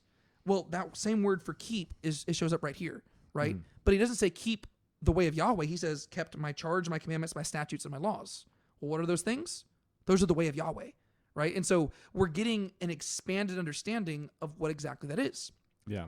Another theme that we've been tracking so far throughout this is the concept of hearing the voice, because we've seen that again and again and again. And most often, it's been in the context of man not hearing the voice of God and hearing somebody else, right? So Genesis chapter 3, Adam hears the voice of God and he flees. God says, why'd you flee? Adam says, I heard your voice and I fled. And then and God says, well, I'm going to punish you because you heard the voice of your wife. And throughout the text, you have people hearing the wrong voice. You have Lamech telling his wives, hear my voice. You have Sarah saying to Abraham, hear my voice. And constantly people are hearing the wrong voice. But then you get to the end of chapter 22, and God says, hey, Abraham, the reason why I picked you is because of this moment right here when you were willing to sacrifice your son because you heard my voice. And that calls back to Genesis 18, where he said, I've chosen Abraham. But he doesn't specify why he chose Abraham. He says, unto what end he's chosen Abraham. So he says, I've chosen him to keep the way of Yahweh. But why did he pick Abraham? Because Abraham hears his voice. And then that goes way back to chapter 12. Whenever you actually have the calling of Abraham. Yeah. And so we know that, like when you read all that together, you get the idea that Abraham is called to hear the voice of God. And in doing so, he is going to do justice, do righteousness, keep the way of Yahweh. And that is the way that ultimately God is going to bless the nations through Abraham, right? And so you're basically reading things backwards. Genesis 22, Abraham heard the voice. Genesis 18, Abraham was chosen to keep the way of Yahweh by doing justice and righteousness. Genesis chapter 12, that's the end goal, right? He's going to bless the nations. And so as you're reading further through the text, you're getting a greater understanding of what came before, right? And so Genesis 22 informs Genesis 18, which informs Genesis 12. But then this verse right here ties all that together to where God shows up and he says, Abraham, he kept my commandments, my statutes, my laws. And if you're an ancient Israelite reading that, you're saying, what? No, he didn't. He said he didn't even know about tzitzit. He didn't even know about sacrifice laws. He didn't even know about kosher food rules. Like if you're an ancient Israelite, you're looking at that and you're saying, how did Abraham keep the Torah when he hadn't even received the Torah? Yeah. And so what you have to do is you have to ask, okay, well, what did Abraham do? Because according to God, I mean, you're kind of in a weird place if you're arguing against God. And so you can't say that Abraham didn't do those things. You have to say, how did Abraham do those things? Because God is correct. And so that is going to inform you about what the purpose of Torah is. Because like you're pointing out, apparently it isn't just about keeping 613 laws. Apparently those 613 laws are trying to get you to do what Abraham himself already did. Right? And so it's not the laws themselves that matter. The laws serve a purpose of guiding you to have a similar response to Abraham. What did Abraham do? He heard the voice of God. What does that look like? He believed in God and it was counted to him as righteousness. Right? And so like I just love little verses like that because it gives you insight to where later on you have all these commands given in Leviticus and Numbers and Deuteronomy and Exodus. And if you're not careful, you're gonna miss the point. You're gonna think it's all about just like checking off boxes, right? Even to this day, you have so many Christians who do not know how to handle the Torah because they read Torah wrongly, and they'll even cite laws in Torah, or even you have skeptics, right? A lot of skeptics who say, "Oh, you claim you follow the Bible, then why do you have a tattoo?" Right? Yeah. And they're missing the point of it, right? To where they're like, or let me put it like this. How we relate to the Torah is not a simple thing to discuss, right? There's a reason why Galatians is one of the hardest books to understand, because Paul is trying to explain how Christians relate to Torah, right? It's not easy, but Torah itself begins to explain it, right? To where Torah makes it clear before a single statute has been given that it is possible to obey these statutes even without having received them. And the way you do that is by hearing the voice of God, right? And trusting in it, right? Like that, like faith is the thing that leads you into obedience. But because humans are so good at not living by faith, God says, okay, well, I'm going to give you a standard, and I'm going to give you all these commands and all these statutes and all these rules. And these things, if you hear me, they will lead you to respond to me like Abraham did. Yeah. And so that's why again and again throughout Deuteronomy, Moses says, "Hear, O Israel, hear, O Israel, hear, O Israel. I have set before you life and death," right? He's just saying, the reason I gave you these commands is to teach you to live like Abraham, to live like Noah, to live like Enoch. It's trying to teach you to live to be part of the solution. The law is supposed to be a helper. Yes. Not the in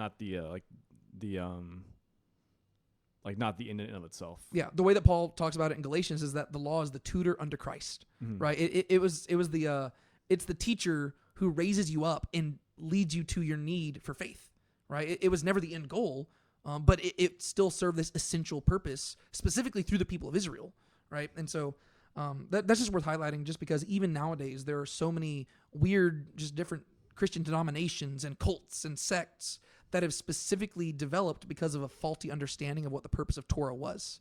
Whereas ironically, if you simply read the Torah closely, it will explain to you its purpose, right? Its purpose is not to simply be a rule book to where if you don't keep the Sabbath every single Saturday, you're going to hell. That's not what's going on, right? Yeah. There's something deeper going on there. And all of these things are supposed to teach us to understand God's character so that we can trust in him and learn to follow him on a day-by-day basis. And so it's to teach us to give our devotion to God. And so that verse just in particular stuck out to me. There's a lot we could talk about in chapter 26. Is there anything else you want to talk about in particular? Don't think so. Like I said, a lot of it's not directly repeated, but it is very similar.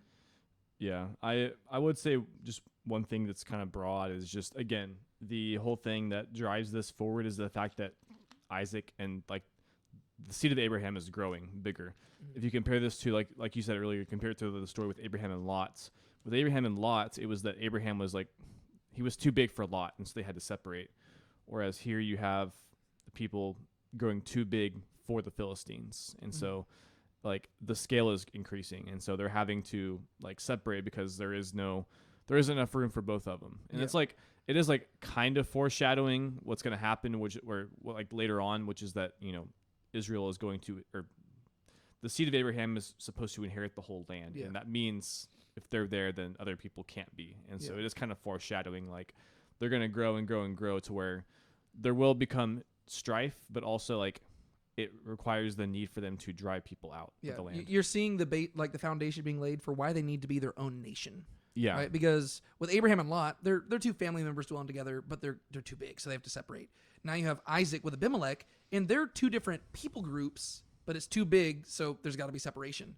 But then once Jacob and them go down to Egypt, when they come back, they're a nation. And so there's not going to be enough room for all of them. And so the question becomes, what are you going to do? Are you going to mix with these people? Because if you mix with them, they're going to pollute you and you're going to miss the whole purpose of like why God chose you.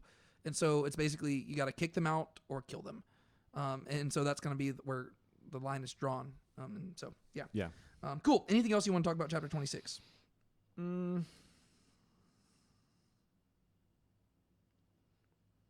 No, most of it's mostly repeated. I mean, I think it's just cool that Abimelech, whether it's the same guy or not, it's just cool that he recognizes that Isaac is also like God is, with Isaac. Yeah. Well, one of the few things I highlighted here is specifically in verse 29. You are now the blessed of Yahweh. To where if this is the same guy, it's kind of cool to where you see it passing the torch where he recognizes you are now what Abraham was. Right, to where it's like he realizes, okay, this is the second generation, which that is kind of cool. Yeah. There are other things I want to highlight, but I could probably save those for the after show. And so for now, let's turn to chapter 27. This is my favorite chapter. It's actually one of my favorite chapters in the entire book of Genesis, and I think it's mainly because of just how high stakes it is. I don't know if you feel this way when you read it. To me, this feels like a heist story because there's just so much going on to where, specifically, like, Jacob is like trying to deceive his father to get the blessing. And there are so many places where he almost gets exposed. And honestly, he should get exposed. Like, it is a miracle that he did not get exposed here. And I can just imagine like sweat pouring down and he's like, oh, this is terrifying. But he ends up pulling it off. So could you just summarize the story for us? Yeah. Long story short, basically Rebecca and Jacob, they kind of conspire together. And Jacob disguises himself, and while Esau is out hunting, he manages to go to Isaac and prepare food for him, and he gets Isaac to bless him. And then he leaves. Esau comes back in, and they realize that Jacob duped them both. And so Isaac is not able to really bless Esau, but he gives him kind of this small little blessing. And then Esau basically just gets very angry at Jacob and is seeking to kill him. Yeah. So you brought up the Esau thing real quick. Something we forgot to mention. What happens at the very end of chapter 26? Because even though we said that the whole chapter is dedicated to Isaac, there are 2 verses at the very end which are dedicated to Esau. Oh, yeah. This is going to be relevant later. Like, because I was thinking that you had to finish with that, but I forgot we didn't mention it in chapter 26. What happens at the end of chapter 26? Oh, yeah, you good. Esau takes 2 wives for himself, and they're both foreign women. Was it a Hittite and both Hittites? Yeah. And it just says they were of bitter spirit to Isaac and Rebekah. So they're causing some kind of strife, whatever that is stemmed from. Yeah. And so that's going to be relevant again at the end of chapter 27. The division from chapter 27 to 28 is like 1 verse off, to where the final verse of chapter 27, like verse 46, that should really be the beginning of chapter 28. That's like one of those places where it just annoys me because it's like the division's just whoever divided it. It's like, come on, guys.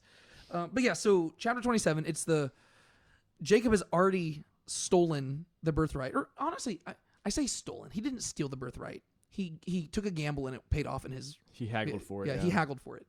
So he has already acquired the birthright, and now he is going to steal the blessing to where he's going to swindle his way in here. Yeah. Even though I guess even then you could say he isn't stealing it because technically it was never Esau's to begin with.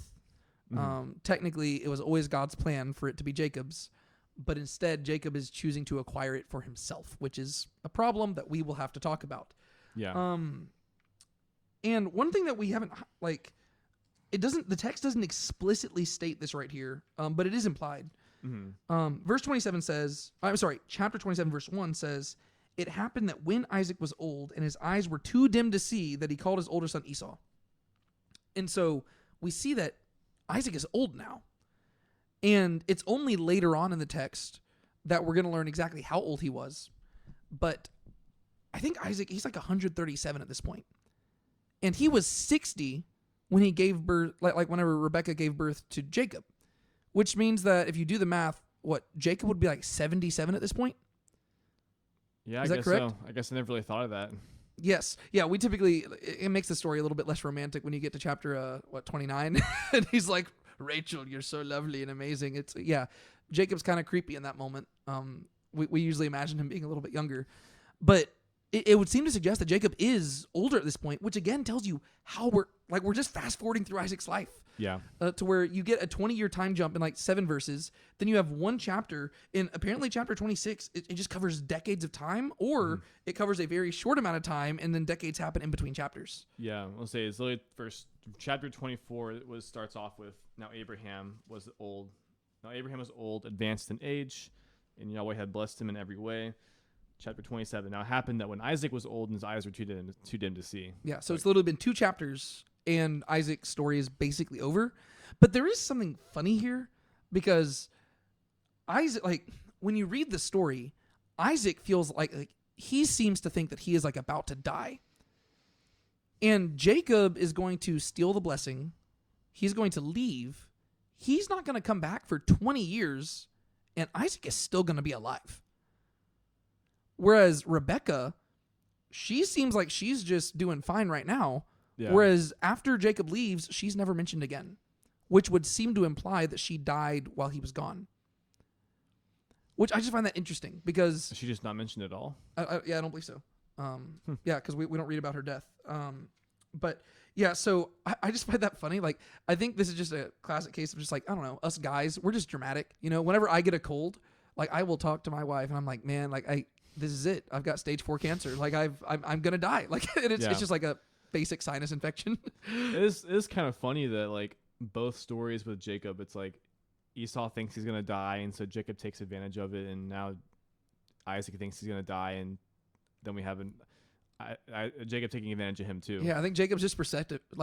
He just knows that his family, like the guys in his family, are just dramatic. He's an opportunist. Yeah. He's like, okay. Like most people would just try to get him to calm down, be like, you're not gonna die. But Jacob's like, nah, I'm gonna use your anxiety and I'm going to exploit it for my own personal gain. It's like, yeah, because that's what the serpent does. Yeah. And so it is just interesting to me that Isaac, like, he thinks he's gonna die, but he's not dying anytime soon. Like, he will live to see Jacob return with like his family and stuff, and that's gonna be like 20 years later. But to his credit, he does say, I am old and I do not know the day of my death. So he acknowledges, could be tomorrow, could be 20 years from now. I don't know. So that's true. At least to his credit, he does not know. Yeah. But right off the bat, one thing that it tells us is that his eyes were too dim to see, right? So the reason why it tells us that is because that's going to be relevant to the rest of the story. Yeah. I was just going to point that out as kind of for like practical, but also just literary reasons too. It's probably worth noting just because the theme of seeing has came up so often.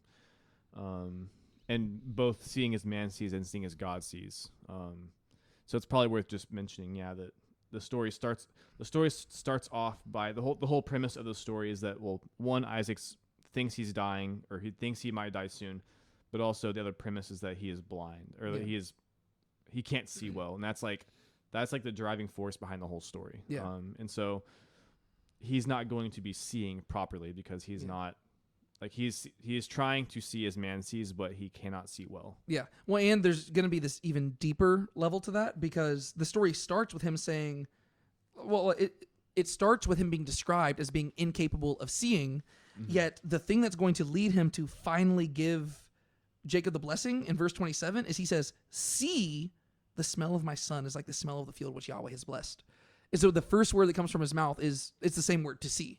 Yeah. And so we know for a fact he cannot see, but the first thing he's going to say is see. And so we know, okay, he's blind. And so there is like this commentary underneath all of it where this guy, he thinks he sees clearly, but he does not. And so in many ways, he is just like every other human, right? Who thinks they see clearly, but they don't. Yeah. If that makes sense. Yeah, that makes sense. And so he calls Esau forward. He says, Esau, hey, I want to bless you. I don't know when I'm going to die. Go get some food for me. Like, go hunt. Make me that dish I really like. And then whenever you give me the food, I will bless you. And so he's fully intending on passing down the covenantal blessing in this moment. But verse 5, Rebecca heard, right? So it's the word to hear, right? So you have that contrast once again that we've been tracing, seeing and hearing. And in general, whenever you got one person who is trying to see and one person who's trying to hear, who is it who comes out on top? Usually the one who hears. Usually the one who hears, right? Isaac, he's trying to see, he cannot see. Rebecca, she's hearing. And what we're going to see is that she's going to call Jacob to hear her. Mm-hmm. And Jacob's going to hear her. And ultimately, like, so Rebecca and Jacob, they're going to be the ones who end up on top here. So again, those are just how, like, the language itself is telling us where the story is heading. Mm-hmm. So Rebecca heard Isaac speaking to his son Esau. And Esau went to the field to hunt game to bring to Isaac. But Rebekah spoke to her son Jacob, saying, "Behold, I heard your father speaking to your brother Esau, saying, 'Bring me some game and prepare a savory dish for me, that I may eat and bless you in the presence of Yahweh,'" so literally before the face of Yahweh, "before the face of my death." So that's repeated twice. "Before the face of Yahweh, before the face of my death." "So now, my son, hear my voice as I command you. Go now to the flock and get for me 2 choice young goats from there, that I may prepare them as a savory dish for your father, such as he loves. Then you shall bring it to your father, that he may eat, so that he may bless you before his death." Then Jacob answered his mother Rebekah, "Behold, Esau my brother is a hairy man, and I am a smooth man. Perhaps my father will feel me. Then I will be as a mocker in his sight, in his eyes." So again, there's the language there, right? "I will be a mocker in his eyes. And I will bring upon myself a curse and not a blessing." But his mother said to him, "Your curse be on me, my son. Only hear my voice and go get them for me." So I want to ask you a question, and you might not necessarily know where I'm heading with this, but hopefully you'll kind of have thoughts about it. Do you see like the hole in all of their logic here? Like, I think there's several holes in the logic to where it's just a very interesting interaction that they have. Yeah. You're just saying like how basically this plan should fail. Not even necessarily, or sure, expand on that first. I'm probably heading somewhere else, but well, I guess the first thing is just the likelihood that he would actually pass as Esau is unlikely. How he says that he'll perhaps like feel him, and that like he'll realize that he's not Esau. I also find it interesting that her response is to be like, "Your curse be on me." Mm-hmm. Like that's her response instead of having like an actual solution.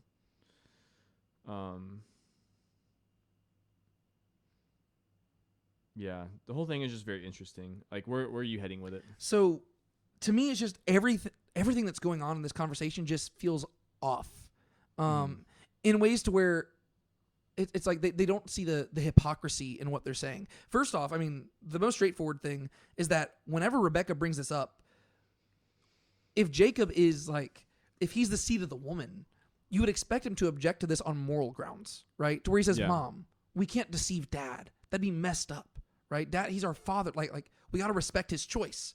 But instead, he objects to it, but it's specifically because she isn't being deceptive enough. Mm-hmm. He says, "Mom, I am 100% down to deceive Dad, but there's some things we got to think through. First off, Esau looks different. He smells different. Like, if I'm going to do this, we got to do it right." And so right off the bat, that's interesting because you have, like, you're getting insight into Rebecca and Jacob's character to where they are conniving together to work their way to the top. Mm-hmm. But I think the reason why the logic is weird to me is because what they're conniving for in particular is a blessing. They're wanting, like, Rebecca's whole goal is to get Jacob the leading spot in God's divine plan to bring about solutions to sin in the world. But the way that they're trying to do that is through, like they want to be part of the solution, yet they're being part of the problem. You know what I mean? Like, yeah, I see. They're acting like the serpent in order to wiggle their way into the promises of God, which is probably the most serpentine thing they can do, right? But I just find it so interesting because even like Jacob responds and he says, "But if Dad catches me, realize what's at stake here. Like, if I am exposed for being like the serpent, well, what happens to people who are exposed for being like the serpent? What do they share in? The curse, right? Cain was like the serpent, and what happened to him? He was cursed. Ham was like the serpent. What happened? Canaan was cursed. So Jacob says, "Mom, if we get caught, I'm not going to get the blessing. I'm going to get a curse." And you would expect Rebecca to say, "Son, you're not going to be cursed." But she doesn't say that. She says, "Your curse be upon me." So she accepts that, like, if that happens, she's like, "I'll take responsibility for that. And I'm fine with, like it's almost like she's saying it's worth it, right? If you get caught, at least we tried." which is interesting. Like Yeah. it's just a weird response where he says, "Your curse be upon me, my son. Just go and try." To where she is willing to accept all the blame and she is willing to be cursed. But that's weird because she's so desperate for the blessing that she is willing to be cursed in an effort to attain it. Yeah. Which is just it's strange. To where I'm like, what is the goal here? It's willing to die seeking immortality. It's like yeah. kind of Yeah. that's the whole point. Yeah, I mean, they're like Voldemort. It's like they're like they're so desperate to be immortal that they're willing to just sacrifice their own souls in order to attain it. I don't know. It's just very strange. To where I never noticed that. I'd always noticed the thing with Jacob, where Jacob's like, "Mom, we're not being deceptive enough." Yeah. Because it lets us see that they're cut from the same cloth. Like we understand why Rebecca and Jacob are, like why they're like he's her favorite. Yeah. Because they think very similarly, which is also interesting because the Rebecca that we see here is a vastly different character than we saw in chapter 24, right? And to be fair, decades and decades and decades have passed, right? I mean, presumably like 100 years, right? If Isaac is 137 at this point, but he got married at 40, I mean, there's been a lot of time for your character to change, and so that makes sense. But I just find that so fascinating that the interaction here is like that Rebecca, it seems like she is genuinely being selfless, I guess. Because her whole goal is to bring the blessing upon Jacob, right? To where even whenever he says, "What if we get cursed?" She says, "Well, let the curse be upon me." Like she's like, in many ways, it almost feels kind of sacrificial, kind of like Paul in Romans when he says he would wish himself accursed for the sake of his brethren. Yeah. To where Rebecca's like, "Son, I would readily be cursed if it means you get to be blessed." But the thing is, the only way that the curse would ever happen is if he was exposed and he wasn't blessed. Yeah. That's where I'm trying to make sense of what the goal is here. And this is a place where, again, I just don't see people wrestling through questions like that. Yeah. Whenever I look at a lot of like Christian commentaries, the main thing they wrestle through is like the theology behind it. Whereas I'm trying to wrestle through the literary and like narrative like implications. Yeah. And I don't know. I just... That is very curious to me, to where the whole conversation, I'm like, what's going on there? Just because it seems like a very strange back and forth. And there's also literary echoes that remind me of other passages in Scripture, to where, to me, Rebecca's comment, it kind of reminds me of later on in Scripture when the chief priests, like whenever Pilate is condemning Jesus, and the chief priests, they say, let his blood be upon us and our children. Mm-hmm. And the language is very similar because they're invoking a curse upon themselves. But I don't know. I just find that strange. Yeah. I don't really know what to do with this. I just notice it, but I'm almost hesitant to say just because of the fact that she doesn't look good in this passage. But a lot of the things that she says, they almost sound like they're coming from like from God in a sense. How she says like, "Hear my voice, listen to my voice as I command you," which is just like. I don't know if the word command is the same as like commandment, like earlier. Is that mitzvah? It's a different word, but it's a word that we've seen God use before. Okay, and then she says to like go and get 2 young goats that I may prepare them as a dish for your father. So it's like it almost gives like sacrifice imagery, but she just says, "Then you shall do this, then you shall do this, then you shall do this," and then whenever like Jacob's worried about like messing up, she just says, "Do not worry, your curse be on me. Only listen to my voice. Go get them for me." And it's like this like language of like God almost like taking the curse upon himself for like his like for Israel's failure. In like Genesis 15. Yeah. Yeah. It's like him taking the curse upon himself and then being like, just listen to my voice. Yeah. Like it's just kind of strange. No, like, it's very strange. I don't know what to do with that, but yeah. Well, this kind of ties to something that I did want to highlight at some point in the podcast, where the irony behind all of this is that it seems like if they had simply trusted by faith, God would have worked all things out to where Jacob still would have ended up being blessed, and their lives would have been a lot simpler. But by taking matters into their own hands, they end up bringing a bunch of consequences upon themselves. And I can't help but think that this is supposed to be like a little portrait. Like, I already said this, but Jacob's life is a portrait of Israel as a whole, right? There's a reason why his name is changed to Israel and he becomes the ultimate patriarch of the nation. Because Israel's story is one of people who are wrestling with God constantly. And if they simply heard the voice of God and listened to him and trusted in him to provide, the story of the Old Testament would be very short. But instead, they constantly choose to be like Jacob and Rebekah, and they're constantly choosing to bring matters into their own hands, and they are trying to do things which appear godly, but ultimately aren't. And that's going to be what Jesus gets onto the Pharisees about, right? To where they have the appearance of godliness, but they're missing the mark. And to me, it seems like that's what Rebekah and Jacob are doing here, to where you look at it, and like you're saying, the things that they're, like she's saying, it sounds almost it sounds borderline like stuff that God would say. But if you look at the character behind what they're doing, it's missing the point. Yeah. And you could even see how she could justify this, because one question that I have is, in this moment, is Rebekah, is this, like, does she view this as her manipulating her way to the top, or does she view this as her way of living by faith? Because keep in mind that she received a prophecy that was very vague that said that the older shall serve the younger, or the greater shall serve the lesser. And you can interpret that different ways. And Isaac, assuming he learned of this prophecy, he believes that it's going to be Esau in charge, or he's just working in opposition against it. I think that's going to be why he trembles later on, because he realizes, oh, I was working against it. But I think that he's acting in ignorance here. Whereas the question becomes, what is Rebekah's goal? Like, does she think that she is trying to, like, is she trying to fulfill the prophecy on her own? Or is this totally unrelated? You know what I mean? Like, yeah. And so I think that there is an element to where it is supposed to make you uncomfortable, to where the language itself, it's very clear, like they're acting like the serpent, but they're speaking like God, which is exactly what the serpent does, right? The serpent shows up in Genesis and he acts like he's a friend, and he tries to portray God like the bad guy. And as a result, he starts making promises that God himself alone can make, you know? And so I feel like that's kind of the intended goal here, to where as you're reading it, you're like, ooh, like this is a very morally gray situation, and they're consistently choosing the bad path. And so I don't know. I could see that. Yeah. Do you have any other thoughts about that? Not that in particular, no. Okay. So the next thing I wanted to address is that once they actually go about this whole deception here, basically one by one, Isaac is going to be exploited. Like Isaac's 5 senses are going to be exploited, right?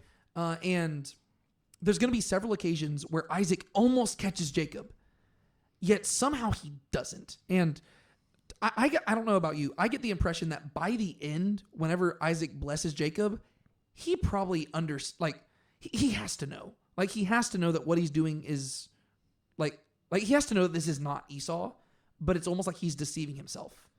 Because there's so many red flags, just like as he's going through. Like, I think there's like 5 or 6 times where he's like, "Are you sure you're Esau?" And so I just find that very strange. Yeah, I feel like after one time I'd be like, maybe we can do this tomorrow. Yeah, or just like call somebody else in and be like, "Hey, is that Esau?" Like, because it's like they've got servants and stuff, and so yeah, that'd be like so strange to be like that unsure about like your son being in front of you. Yes, well, and to me that just would imply that he knows Jacob's character. Right? Like, because it seems like he's aware of the fact this seems like something Jacob would do.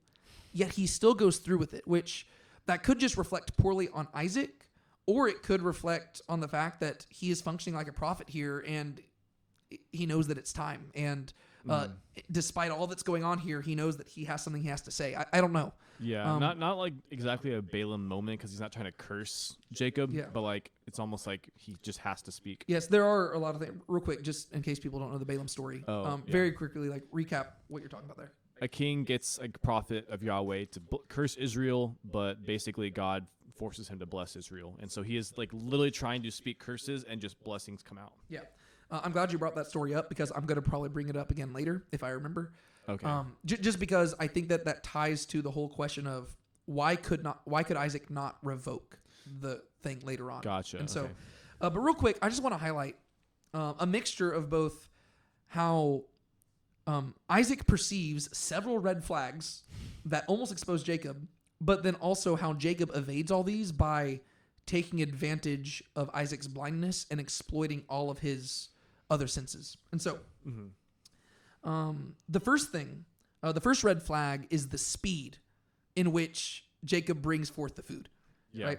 So Isaac's first red flag is that he notices how quickly Esau got the job done. That's in verse 20, right? And the way that Jacob avoids this is probably the one that makes me the most frustrated, is that he gives credit to God for his speed, right? He says in verse 20, Isaac said to his son, "How is it that you have found it so quickly, my son?" And he said, "Because Yahweh your God caused it to happen to me." That makes me so mad, because that's like the definition of taking the Lord's name in vain, right? Jacob is showing up in this deceptive moment right here. And whenever his dad is trying to expose him, he gives credit to God and says, "Oh, well, God's the one who made me successful." If you genuinely trusted God was going to make you successful, you wouldn't be dressed up like your brother right now, right? Yeah. If you genuinely trusted that God would make you succeed, you would simply trust that God would get you the blessing some other way. But you're taking matters into your own hands, and then you have the audacity to include God in on your lie. That makes me so angry. Yeah. But then secondly, although Esau, quote unquote Esau, although Esau has identified himself and explained his quickness in verses 18 through 20, Isaac still feels the need to feel him in verse 21. So he can tell that something is fishy, but he relies on his own senses in order to discern the truth. And so that's where we have the first of his senses being exploited, right? Touch, right? So he says, "Let me feel you." And he feels him, and he feels like Esau, which then leads to the third thing, the red flag. And this is where his sound is going to be exploited. Because although the hands feel like Esau, Jacob acknowledges that the voice does not sound like Esau. In fact, he says that it sounds like Jacob's voice. And so it's not that he doesn't recognize it at all. He recognizes it, and it sounds like Jacob. So he now possesses contradictory information, and he does not recognize who is before him. He says, "This feels like Esau. It sounds like Jacob. Those two things contradict." Yet rather than seeking verification, he proceeds blindly and just keeps going on with it. And he's literally blind in that moment, right? He cannot see. And so now he has felt something, he has heard something, and the next thing we're going to see is that he's going to taste something. He questions Esau's identity again. He says, "Are you really my son Esau?" Because you can tell that he knows that something is wrong. Yet, whenever Jacob responds and says, "I am," he just accepts it as fact. Despite the fact that if there is somebody acting as Esau here, obviously they would be compelled to lie. But for some reason, Isaac just accepts it. And although Esau was his favorite son because of food, as we learned back in chapter 25, and though he specifically asked Esau to make a savory dish such as he loved, for some reason, he is unable to discern the difference between Esau's game and the food that Rebekah made. Which is weird, because the one thing we know about Isaac is that he has a taste for food. But it seems like even in this moment, his taste is failing him. Yeah. To where he says, "Hey, Esau, go make me one of my favorite meals." And Rebekah makes him something altogether different. But whenever Isaac tasted it, he's like, "Oh, all right. Seems good to me." So his taste is failing him as well in this moment. And so it's very weird. Which then leads to the fifth thing, which is smell, right? The smell of Esau's garments is what finally convinces Isaac, in spite of all the contradictory data, that Jacob is actually Esau. And so we see one by one, every single thing is exploited, right? He touches the garments, he hears the voice, he tastes the food, he smells the garments, and all of these things at long last convince him that he can see, which then leads to verse 27, where he says, "See, the smell of my son is like the smell of the field which Yahweh has blessed." And so the story starts off with him being unable to see, but then one by one, every single sense is exploited, so that by the end, Isaac thinks that he can see. And the irony behind all of that, which ties into things that, like a theme that we've been talking about, is that only one of his senses actually reported the truth. Yeah. And what sense was it? That was the hearing. The hearing, right? Yeah, I was going to say, if he had just relied on the hearing alone, because that's the only one that doesn't have, like, it's the only one that doesn't really have, like, a specific counter. Like, even though you could say, like, he just doesn't believe him on the rest of them, the one thing that he could have relied on was the hearing. Yes, all the other ones were manipulated in some way, right? He felt, but he had hair on him, so it felt like Esau, right? He smelled, but he had the garments on, so he smelled like Esau. He tasted food, and the food tasted similar enough. The one thing that he should have trusted was his hearing, because he heard, and it did not sound like Esau. But instead, he ignored what he heard, and he trusted in all the other senses in order to see. And so, again, you have this comparison and contrast where hearing is trustworthy, seeing is not trustworthy. And Isaac, since he is blind, he's relying on all of his other senses to see, and the one thing he's ignoring is what he hears. And so he ends up falling prey to this deception. And so I just find that very interesting, because if he had listened to what he heard, the truth would have been exposed and none of this would have happened. Yeah. And this is kind of like a microcosm / like almost like physical manifestation of like just how we are as humans as well. Just like the fact that the one thing that we are always able to rely on is hearing, and that can come through scripture, hearing God's voice. All the other senses can deceive us. The heart's deceitful. And this comes in different ways, like whether it's Israelites or us. But the one thing that we can always rely on, or should be able to rely on, is the hearing. Yeah. Yeah. And, but in this moment, he doesn't do that, right? Yeah. In this moment, he chooses to ignore the hearing, to listen to all the other stuff. Instead, he chooses to hear his other senses, I guess. And as a result, he is subjected to deception. And this also just highlights something I've highlighted about Isaac. Probably the most negative thing about him is how passive he is, right? He is perceptive enough to pick up on the fact that some sort of deception is going on, but he's so passive that he doesn't seem to care. And so he ends up just giving the blessing anyways. And so, like, it'd be one thing if he was just totally, like, it'd be one thing if Jacob was so skilled at deception that, like, he just pulled it off, right? I mean, like, Jacob, he's following in the footsteps of the serpent, but he's not as crafty as the serpent. To where there are several moments here where if Isaac had been anybody else, Jacob would have been exposed. Whereas the serpent in the garden, there's not a single moment where Eve comes close to exposing him, right? She falls for every single thing he does. Yeah. Whereas right here, if Isaac had just been a little bit more, like, active, if he just cared a little bit more, press a little more, he would have gotten to the truth. But instead, he just ignores all the red flags and just says, "Okay, well, I think I could see you." Like, it's like, okay, sure. Even though he's like, his son's like 77 years old right now. He knows what his son is capable of. His son is literally named Heel Grabber, and so. I don't know. I just find that interesting to where that is more of a negative thing about Isaac, is that he just seems very passive. And sometimes being passive is good, because sometimes being overly assertive will get you into trouble. But sometimes you need to be assertive. And, especially whenever the blessing that's going to shape the rest of the world is on the line. Like maybe it's time to be a little bit more assertive, but he just doesn't do that here. And so I just find that very, very fascinating. But let me see. What else did I want to talk about in regards to this? One question that comes up very often, and we were even talking about this, like in the group that we've been reading through the passages with, they were discussing it with us in our little group message that we have. Why is it that Isaac couldn't revoke the blessing once he gave it? Because later on, Esau shows up and he says, "Dad, do you not have another blessing for me? Can you not take it back?" And Isaac says, no, he will be blessed. Yeah. Why do you think he can't revoke it? I think this is something you kind of see throughout Scripture. And this is why you kind of later on, it seems like Scripture typically it kind of discourages swearing in general. And that's because the fact that God takes vows and he takes words very seriously. A very extreme example, you see that with Jephthah, where he says, "The first thing I see, I'll sacrifice to you." And he sees his daughter and has to sacrifice her. When modern day, you'd think, why can't he just not? Yeah. But the point is, and you see this throughout Scripture, and you see this even just throughout the Torah, which is that God never goes back on anything he says. He only he works with how things turn out. Yeah. And so, there's definitely times where he's had the prerogative to either take back things he said or, whatever, but he never goes back on things that he promises he'll do. He just changes how he's going to do it.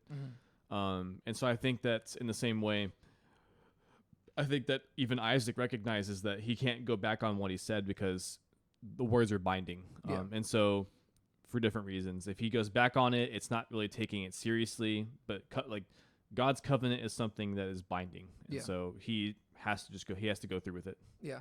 And I basically boiled my answer down to 3 things, and I think that you probably kind of addressed all of those in your answer. But just to be, I guess, more systematic with it. The first thing, it ties into the importance of words. Like you pointed out, to their credit, ancient people recognize the importance of words far more than we do nowadays. Right? Nowadays, we are totally fine being Jacobs who just lie and deceive our way to the top. Whereas in an ancient culture, if you were not a trustworthy person, then what is even the purpose of your life, right? Like, because if people can't trust you, then your reputation is nothing, right? I mean, like, because like so much hinges on you being a trustworthy person. Like that's like the ultimate receipt that you can bring. Yeah. And so whenever you read throughout Scripture, words are not to be taken lightly. You've got people like you got Jephthah. You've got even later on with Saul, whenever he says that he's going to kill the person who ate, like whenever he had like ordered his army to fast, and he promised that he was going to kill the person who ate food, and it turns out that it's Jonathan, and he's going to go through with it until his men convince him, hey, dude, it's fine. You don't have to kill Jonathan, because they don't want him dead. And there's again and again throughout Scripture, you have these stories where people will not break their oaths, and that's because they realize that your reputation hinges on whether you're a trustworthy person. And so just in general, revoking, like taking back your word, it's not a good look, right, in the ancient world. But adding to that, and you address this as well, Isaac is functioning as a prophet in this moment. He is not merely passing on a blessing in the same way that, like, if I had a child, if I were to, like, pray a blessing over them before they went off to school, that's just me praying that God gives them a good day. This is different. This is tied to the Abrahamic covenant, and specifically the barakah, the blessing that God is going to pass down to where it is deciding what nation God is going to bless all the other nations through. And so this is not simply a father speaking to a son. This is an ambassador of the covenant, a prophet speaking the words of God to the next generation. Mm-hmm. And like you pointed out, God does not revoke his word. He might clarify things. He might add things to it. He does not take things back, right? Because God does not lie. He's not man. And so in this moment, Isaac realizes, even though he was ignorant, his words were not dependent on him. His words came from God, and he was functioning as a prophet in that moment. And so you have like this weird, like a very interesting dynamic going on to where as a man, he is ignorant of what's going on around him to where he does not even realize who he's talking to. But as a prophet, he is more aware of the future than anybody else in the room because he knows exactly where the story is heading. And even though he does not know who's in front of him, he knows this is the person through whom God's going to bless the world. And so that's like this weird like interplay going on there. And then thirdly, I think that practically speaking, the purposes of God are the thing which make it ultimately irrevocable to where even if Isaac was not functioning as a prophet in this moment, and even if he did not value his word so highly, I think the moment he realizes that Jacob duped him, and the moment that Esau confronts him, Isaac realizes, oh, this was ordained by God, right? To where you see this like verse 33, or go to verse 32. Isaac, his father, said to him, "Who are you?" And he said, "I am your son, your firstborn Esau." So this is actually Esau responding to him. And it says, "Then Isaac trembled exceedingly violently." In the language there, it like repeats the same thing to where it's like, and he trembled, trembling exceedingly, like to where it's like he's really troubled. And to me, that reads less like a guy who is just torn up over not getting what he wants, and it reads more like a person who is like realization is dawning upon him. And I think that this could be the moment where Isaac is finally realizing what Genesis 25 meant whenever it said the older shall serve the younger, to where he was probably interpreting that through his own lens for a while. But then in this moment, he realizes that he, like in spite of all of his efforts to bless his favorite son, and despite the fact that there were all these red flags, he missed all of them, and he blessed the other person. And so I think in this moment, he realizes God orchestrated all of it. His eyes were open. Yes, so his eyes were open, right? So he's finally seeing clearly. And so even if he wasn't speaking as a prophet, and even if he didn't mind lying, in that moment, he realizes this is God.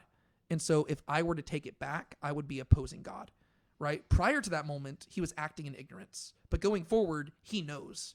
And even though Isaac is a passive character, he is consistently presented as being faithful to God. Mm-hmm. And so I think in that moment, he realizes, I might not have known what I was doing, but God did, and he allowed it to happen. And so he trembles because he realizes, if I do what I want, I will be opposing him. And so I'm not going to do that. And so I think that's ultimately why it's irrevocable. It's because he can't do it and he doesn't want to do it, ultimately. Yeah, so that makes sense. There's that. Let's see. Other things to talk about here. There's so much to talk about in this chapter that I would love to just address. Real quick, compare and contrast the actual blessings themselves. Right? Because you have the blessing given to Jacob, and then Esau says, well, Dad, can't I have one too? And he's going to get something, but it's not exactly as good. Just give me some comparison and contrast. What's going on there? Yeah. So the blessing that he gives to Jacob is more similar to just really just Abrahamic, like the blessing that Abraham and Isaac were both given, which is this promise of, abundance, dominion, and I guess he actually doesn't mention land, but he does say like he's going to give him abundance. People are going to serve you. You're going to be masters of your brothers. And then he also says the curse be those who curse you and blessed be those who bless you, which is something that he told Abraham back in chapter 12. So we see this progression of that. If you compare it to what he tells Esau, he says something that's more similar to what he tells Ishmael, where there is this idea of like kind of being in the face of your brothers and you're going to be serving them. Yeah. And also similar to what he tells Ham or Canaan. He says, behold, away from the fatness of the earth shall be your habitation. So Jacob was promised, may God give you the dew of heaven and the fatness of the earth. He tells Esau, away from the fatness of the earth. So you're going to like be pushed away. Yeah. So Jacob's going to dwell in a land flowing with milk and honey. Esau's going to dwell in the desert. Yeah. By your sword you shall live, and your brother you shall serve. So this is almost like going back, like the greater shall serve the younger, like your brother you shall serve. This is like confirming, like this is the interpretation of it. Yeah. But it shall be that when you become restless, that you will break his yoke from your neck. So there is kind of a positive note at the end. Seemingly positive. Yeah, it's not like eternal dominion, or eternal subjugation. Eventually he will break out and rebel. Yeah, and I guess this does seem to play out in history as well. But yeah, so he's going to dwell in the deserts, away from the fatness of the earth and away from water, the dew of heaven. Yeah. He shall have strife, so by the sword you shall live. And there's just this kind of promise of like unrest. Yeah.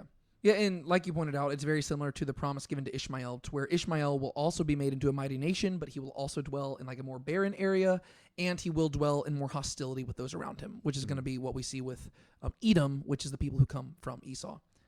And what's also interesting here is that the language here is not as strong as you will see about some of the other nations, because there is that little promise at the end of breaking the yoke.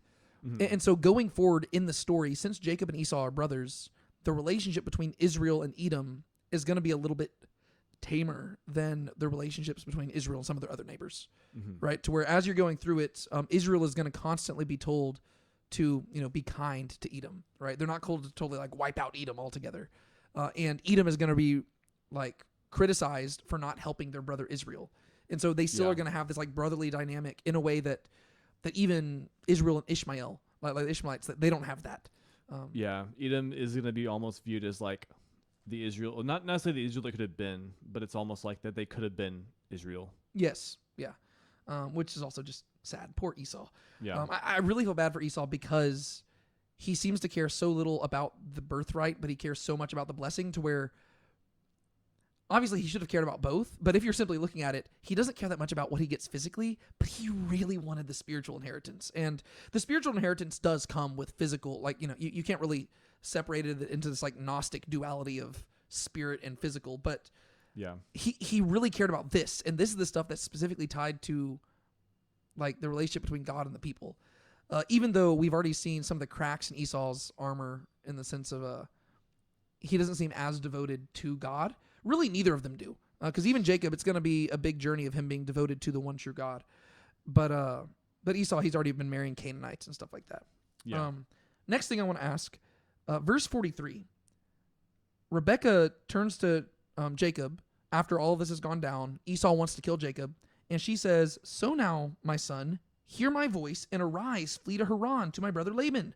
Stay with him a few days until your brother's wrath subsides." You kind of get the impression that Esau is just a man, again, he's just an emotional guy, and if you just give him a few days, he'll get over it.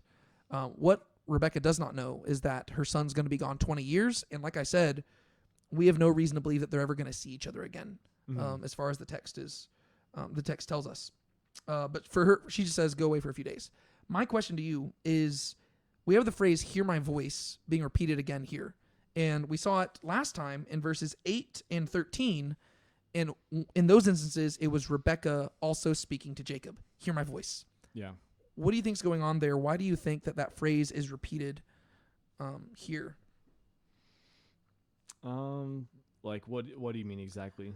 Like, do you see any like thematic, like a theme being built here? Like to me, I think I see something going on here. I just want to see what your thoughts were before I share my thoughts. I'm sure there is something going on. I don't know if like the story in between is supposed to kind of like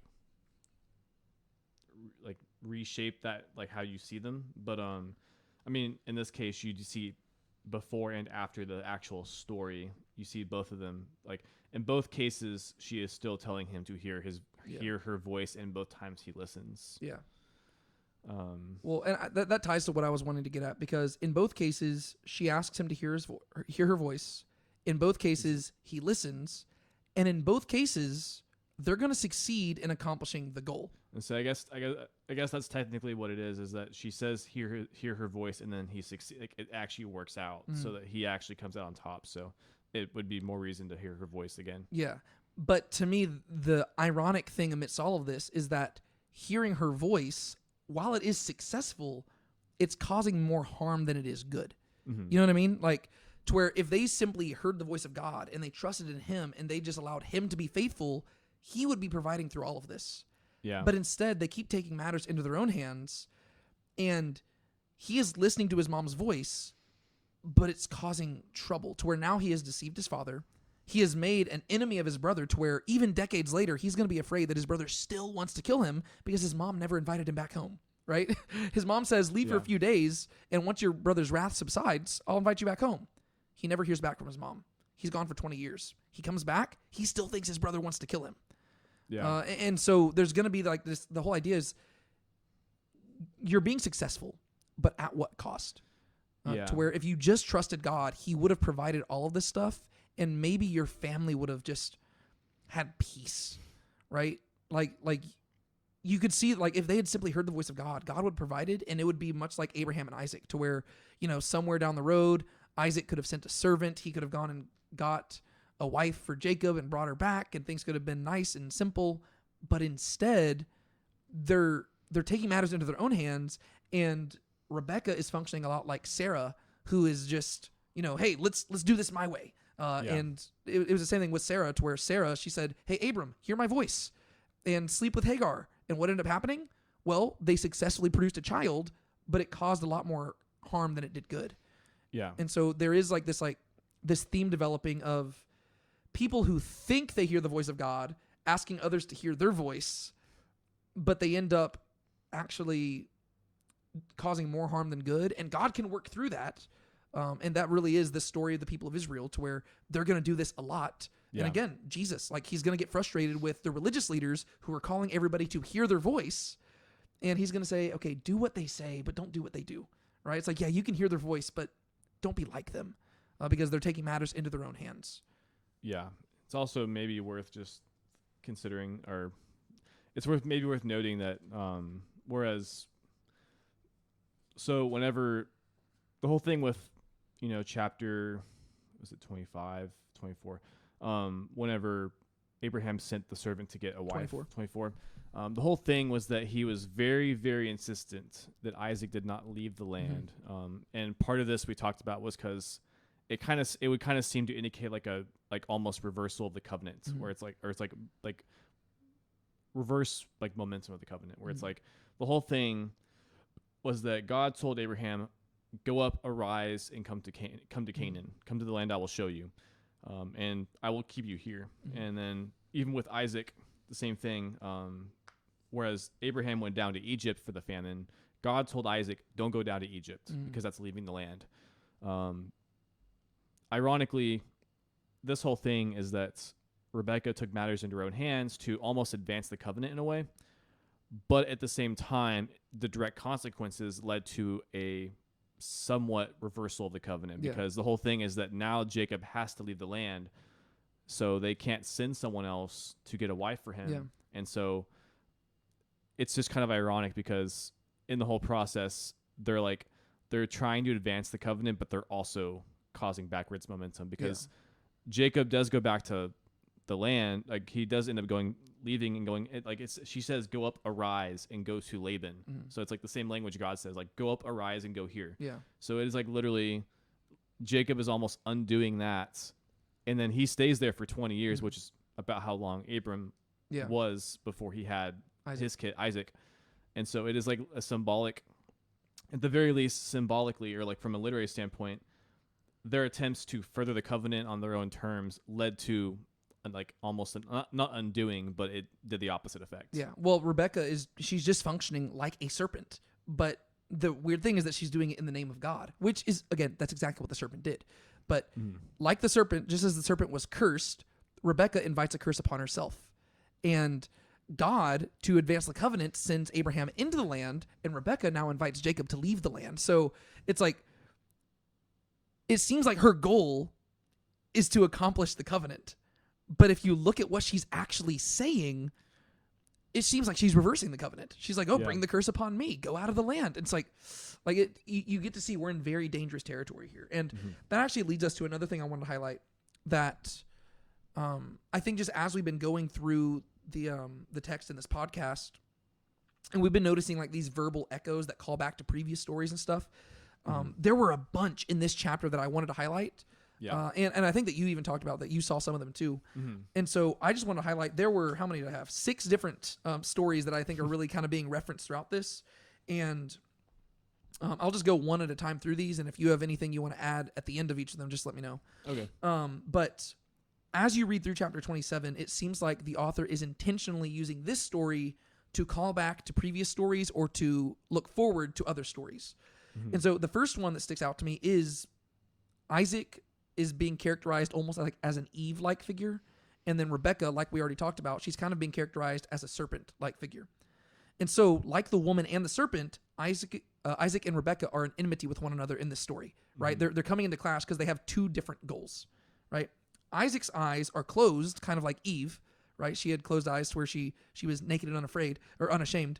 So Isaac's eyes are closed. He literally cannot see. But he tries to do what is right in his own eyes by conspiring to bless Esau, his great son, right? And so just like Eve, he cannot see clearly, but he's trying to do what is right in his own eyes. Rebecca, like the serpent, thinks that she sees better, and she implores the lesser son, Jacob, to hear her voice and take advantage of Isaac's blindness, right? So Eve, she saw something, and that led to sin, and the serpent said something and asked somebody to hear the voice. Right? And so you have Isaac and Rebecca like that. And then we look at both of them, and both of them are in the wrong in some way. Isaac, he is being driven by favoritism for Esau, and he's also being driven by his appetite. Right? The whole thing that sets all this in motion is that Isaac wants food. And so it's all about personal gratification, kind of like Eve. Right? And Eve is going to go into sin by eating. Rebecca, she's also driven by favoritism, so both of them have that in common, but she's also motivated by deception, just like the serpent. She is the one who actively invites her son to join in her sin, just like the serpent does with Eve, right? And so in this way, both Isaac and Jacob are functioning like Eve-like figures, except Jacob's not going to be deceived, right? And so Isaac, like Eve, is the one who's being deceived, and Rebecca, like the serpent, is the one who's being the deceiver, right? And so there's that parallel. Is there anything you want to add in regards to that one? No, I think that's, yeah. Okay. The second one is that Jacob... I just said he functions kind of like Eve, but more he functions like Adam. And that's because in chapter 3, Adam is criticized, and the sin he is guilty of is hearing the voice of his wife, right? The voice of his woman. And so, in the same way, Jacob, he hears the voice of his mom twice, verse 8 and verse 13, and then again at the end of the chapter, and he willfully joins the woman in her sin, just like Adam did with Eve, right? Adam, even later on in the New Testament, it clarifies that Adam was not deceived, right? The reason why he is held chiefly responsible for the sin is because Eve was deceived, whereas Adam was not. Adam knew it was wrong, and he chose to partake. And that's what Jacob does here, right? He explicitly says to his mom, he's like, hey, mom, this is wrong what we're doing, but let's make it worse, right? To where he acknowledges that they are going to deceive Isaac, but then he gives tips on how they can deceive better. And so Jacob is not like confused here. He does not think this is the right thing to do. He knows that what they're doing is wrong, yet he willfully chooses to do it. Whereas Isaac, he has the excuse of being ignorant throughout all of this. And so Jacob, he willfully participates in the sin, unlike Eve, right? And then, just as Eve took food and gave it to Adam, so Rebekah took food and gave it to Jacob to give to his father, right? And so you still have Rebekah functioning now as an Eve figure, and it's Jacob who's functioning as an Adam figure. And then, as Adam and Eve clothed themselves to conceal their sin, so Rebekah clothes Jacob to conceal his deception, right? So concealing his sin from Isaac. And both of them, both Rebekah and Jacob, they are functioning as the seed of the serpent, because just as the serpent seeks to bruise the heel of the man, so Jacob, whose name literally means heel, he is living true to his name. And this is basically serpentine heel grabbing at its finest. And it's just letting us know where Jacob's story is heading, because now we're going to have a problem by the end of this chapter that we have a serpent who is not being cursed, but he is being blessed. And so the question becomes, how is God going to do that?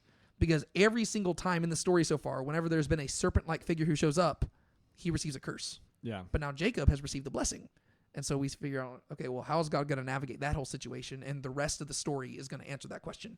Anything you want to add in regards to that one? No. We All right, cool.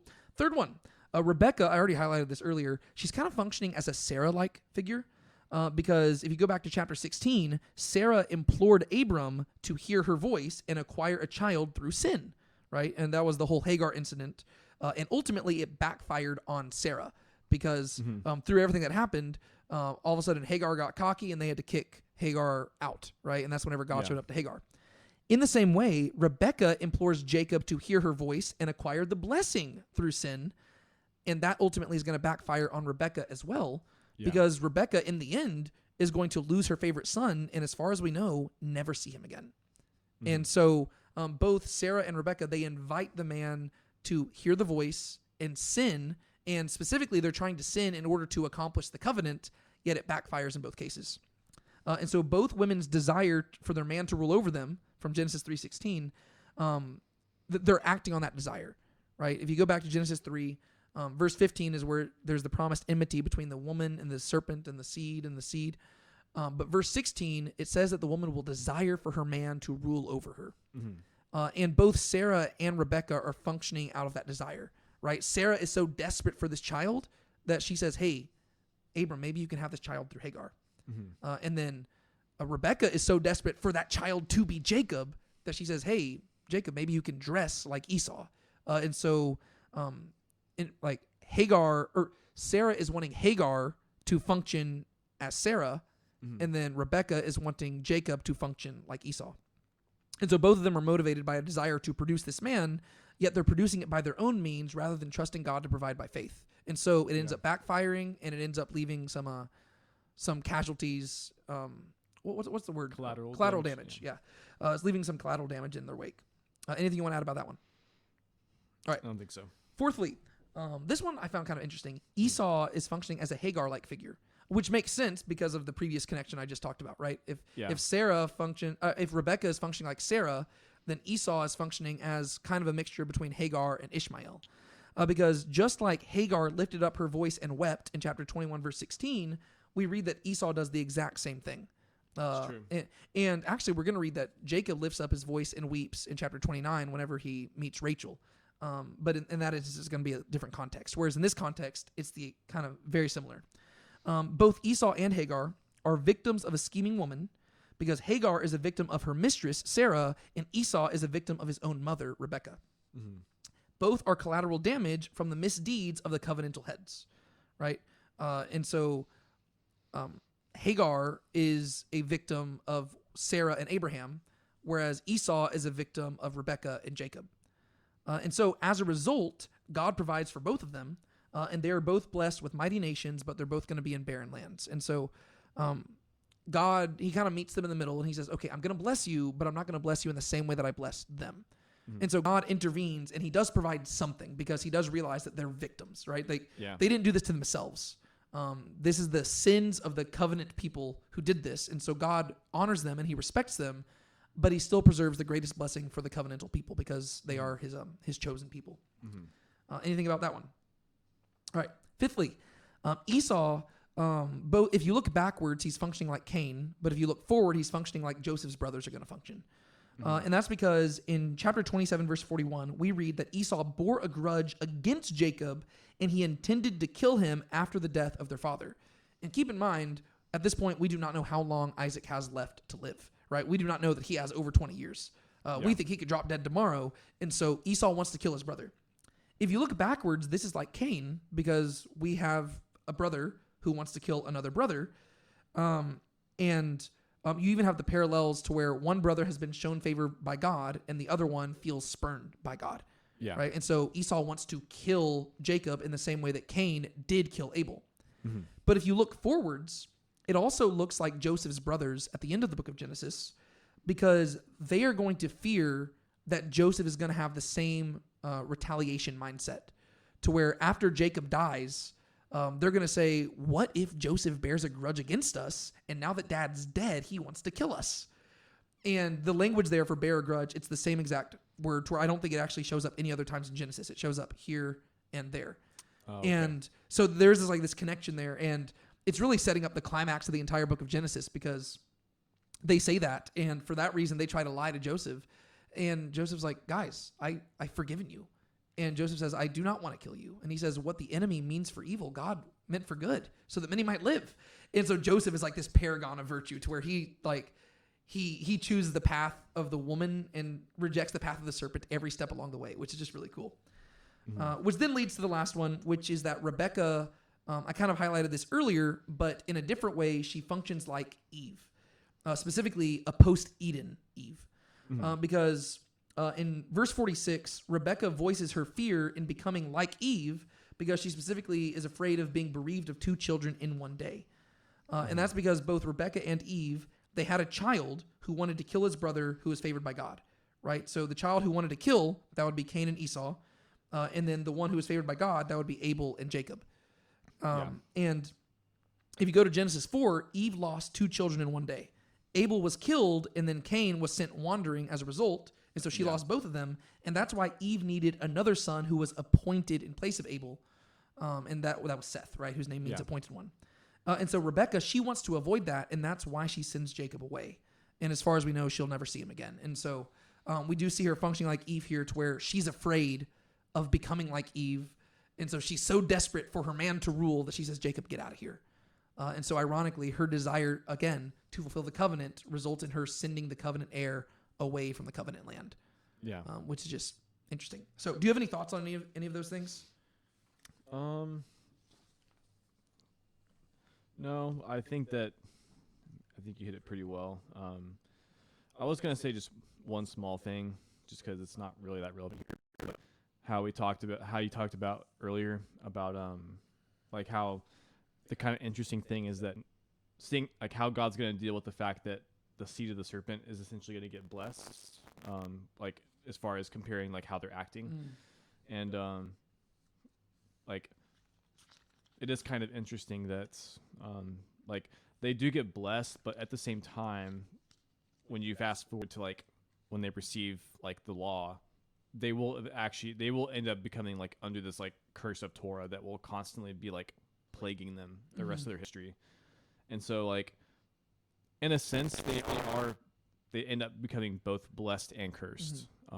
And that could also flow from this, like this could be part of the reason why that happens. Well, yeah, I think that you have this real element where God has made these unconditional promises that he's going to fulfill, but because man is so rebellious, he keeps having to tighten the leash a little bit, to where it's like, okay, in an ideal world, everybody functions like Abraham and they just live by faith. But as the generations pass, they get more and more rebellious. This is just a consistent theme throughout Scripture, and also just if you look at throughout history. And so as time passes, you're learning more and more to where once they become a nation, it's like, okay, they need laws and they need rules.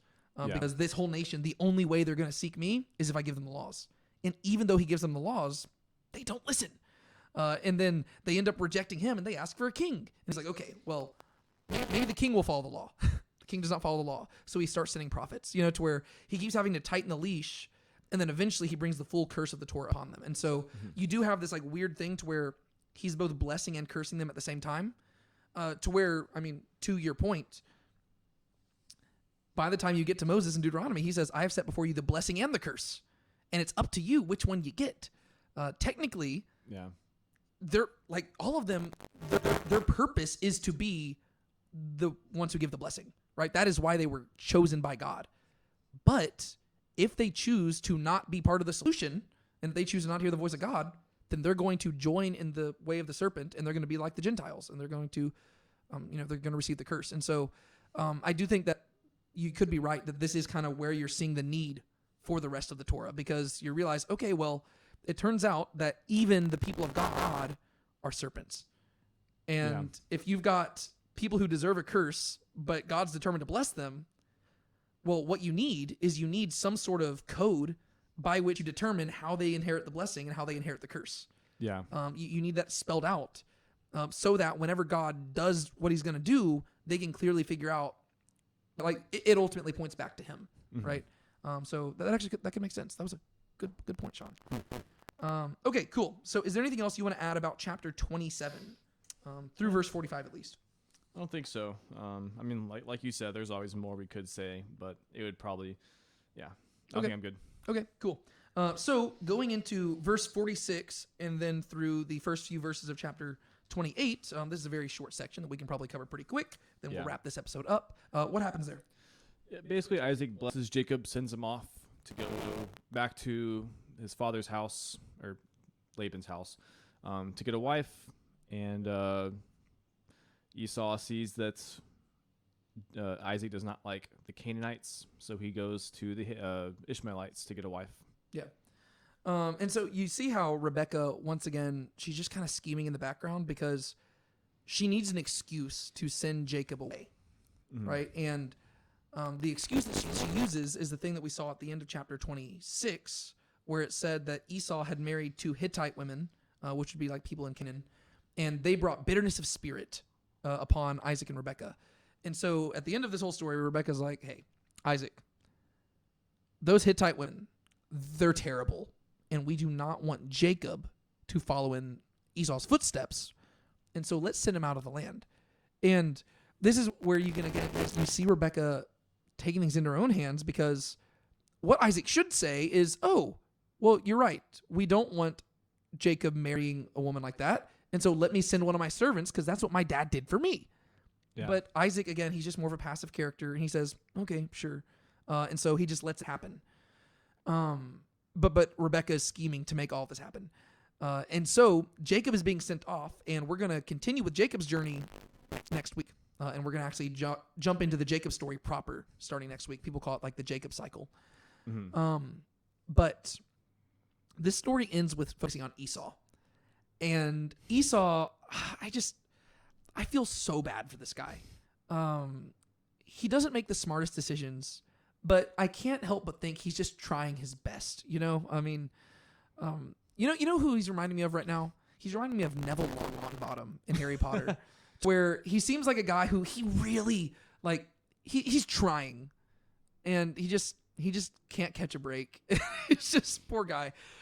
So we got these themes of seeing and hearing going on in this section. Do you want to highlight? Did you notice the language of seeing and hearing there? A little bit. I mean, I definitely Actually, I guess it says Esau saw that he had blessed him. Yeah. He didn't say that he heard him. Yeah, it's verses 6 and 8. Yeah. So there's this whole thing of just it's probably just also a reminder of kind of, I think what you were getting at too is people will see and hear things you do and they'll respond to it. And so in this case, how do I put this? So first you had Rebecca getting, Jacob to partake in this deception. And as a result of that, she's having to send Jacob away. But then through that, the things that she is telling Jacob, Esau is still there. So he's seeing and hearing, what they're doing, and he's responding to that. And that's leading to even more issues. Yeah. Yeah. And one thing I wanted to highlight is just on that same theme of seeing and hearing, when you see seeing show up, humans just don't see well. And so it repeats twice here that Esau saw 2 things. And sandwiched in between those is something that Jacob heard, right? And so Jacob, he's going to be the one who is doing the correct thing. Even though Jacob, he's a heel grabber, right? So he's not necessarily the greatest guy right now, but he is the one who he's perceiving things correctly, right? Yeah. So far, like, even though he's a deceiver and stuff, he's won in this whole story, right? He has got the birthright. He has got the blessing. He is listening to the parents. Like, so as deceptive as he is, he's coming off looking good on top, right? And so you read through this, there's like a sandwich. Esau sees, Jacob hears, Esau sees. Mm-hmm. And Esau saw that Isaac had blessed Jacob and sent him away to Padan Aram to take for himself a woman from there. And that when he blessed him, he commanded him, saying, "You shall not take a woman from the daughters of Canaan." And that Jacob had heard his father and his mother and had gone to Padan Aram. So Jacob obeyed and he went. Mm-hmm. And Esau saw that the daughters of Canaan were displeasing in the sight of his father Isaac. And Esau went to Ishmael and took Mahalath, daughter of Ishmael, Abraham's son, the sister of Nebaioth, to be his wife, besides the wives that he had. And so the first thing, so you have Esau seeing two things. And it seems like the first thing is what he perceived. The second thing is what he concluded, right?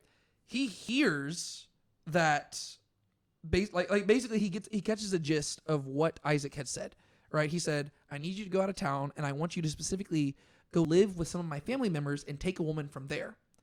And another thing that he had said is that the daughters of Canaan are terrible. And so Esau hears those two things, and the conclusion he comes to, the second thing he sees is daughters of Canaan bad.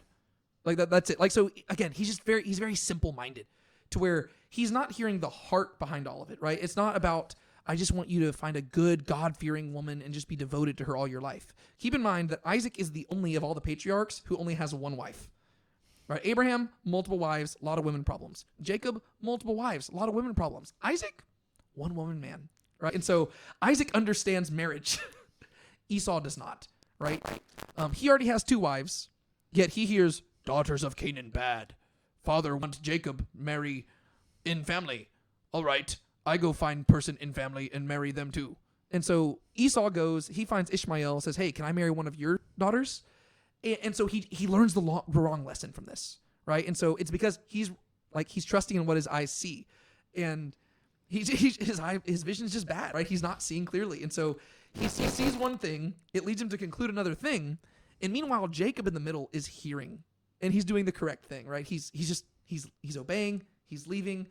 Like, his mom tells him to do something, he obeys perfectly. His dad and mom tell him to do something, he obeys perfectly. So he's just hearing and obeying. Whereas Esau, he's seeing things and he's trying to jump to conclusions, and I feel so bad for the guy because it just seems like he's not the brightest crayon in the box, and he wants so badly to impress his dad and to be like, the man of the house, but he just keeps running up short because he thinks like he's crippled by his own vision, right? To where he's doing things what are right in his own eyes, and he's not thinking long term, right? Mm-hmm. To where he already has two wives. You probably don't need to add a third wife to that, right? And you probably don't want to marry an Ishmaelite either. But he's just not thinking like that, right? He's a man who thinks in the moment, where in the moment he's like, what do I need the birthright for? I'm about to die. Give me the red stuff. And he's not thinking long term about how that's going to impact him in the future. He's thinking in the moment.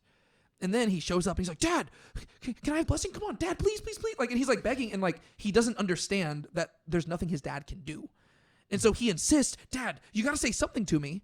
And so his dad finally prophesies over him, but the prophecy is that he's going to live in a barren wasteland, to where it probably would have been better if he had just not said anything at all. Yeah. To where now it's limiting him. And so Esau, he keeps being a victim of his own effort. And you contrast that by Jacob and Rebekah, who are successful in everything that they're trying to do. So you have these two separate groups who are taking things into their own hands. Jacob and Rebekah are succeeding, and Isaac and Esau are failing. And Isaac and Esau are people who they're victims of their own appetites. Whereas Rebekah and Jacob, they're victims of their own, well, not even victims right now. They're victors of their own deceit. Yeah. Which I just think that's interesting. So do you have anything you want to highlight about that? I just thought that was kind of strange. Nothing to add there. Okay. Well, is there anything else you want to add in regards to that section as a whole? Because I don't know if I have anything else to add. Yeah, nothing really. I mean, it just, at the end it says that he went to Ishmael, and just noting that there is this kind of continuous parallel of Abraham had Ishmael and Isaac, and then Isaac has Jacob and Esau. And so if you're kind of following the lines, it's kind of Ishmael is to Esau as Isaac is to Jacob a bit. It also kind of like reading forward a bit. I could be remembering like the history a bit wrong. So, Rachel, does she just have 2 kids? Yes, It's she's just Joseph going to and have Benjamin? Joseph and Benjamin.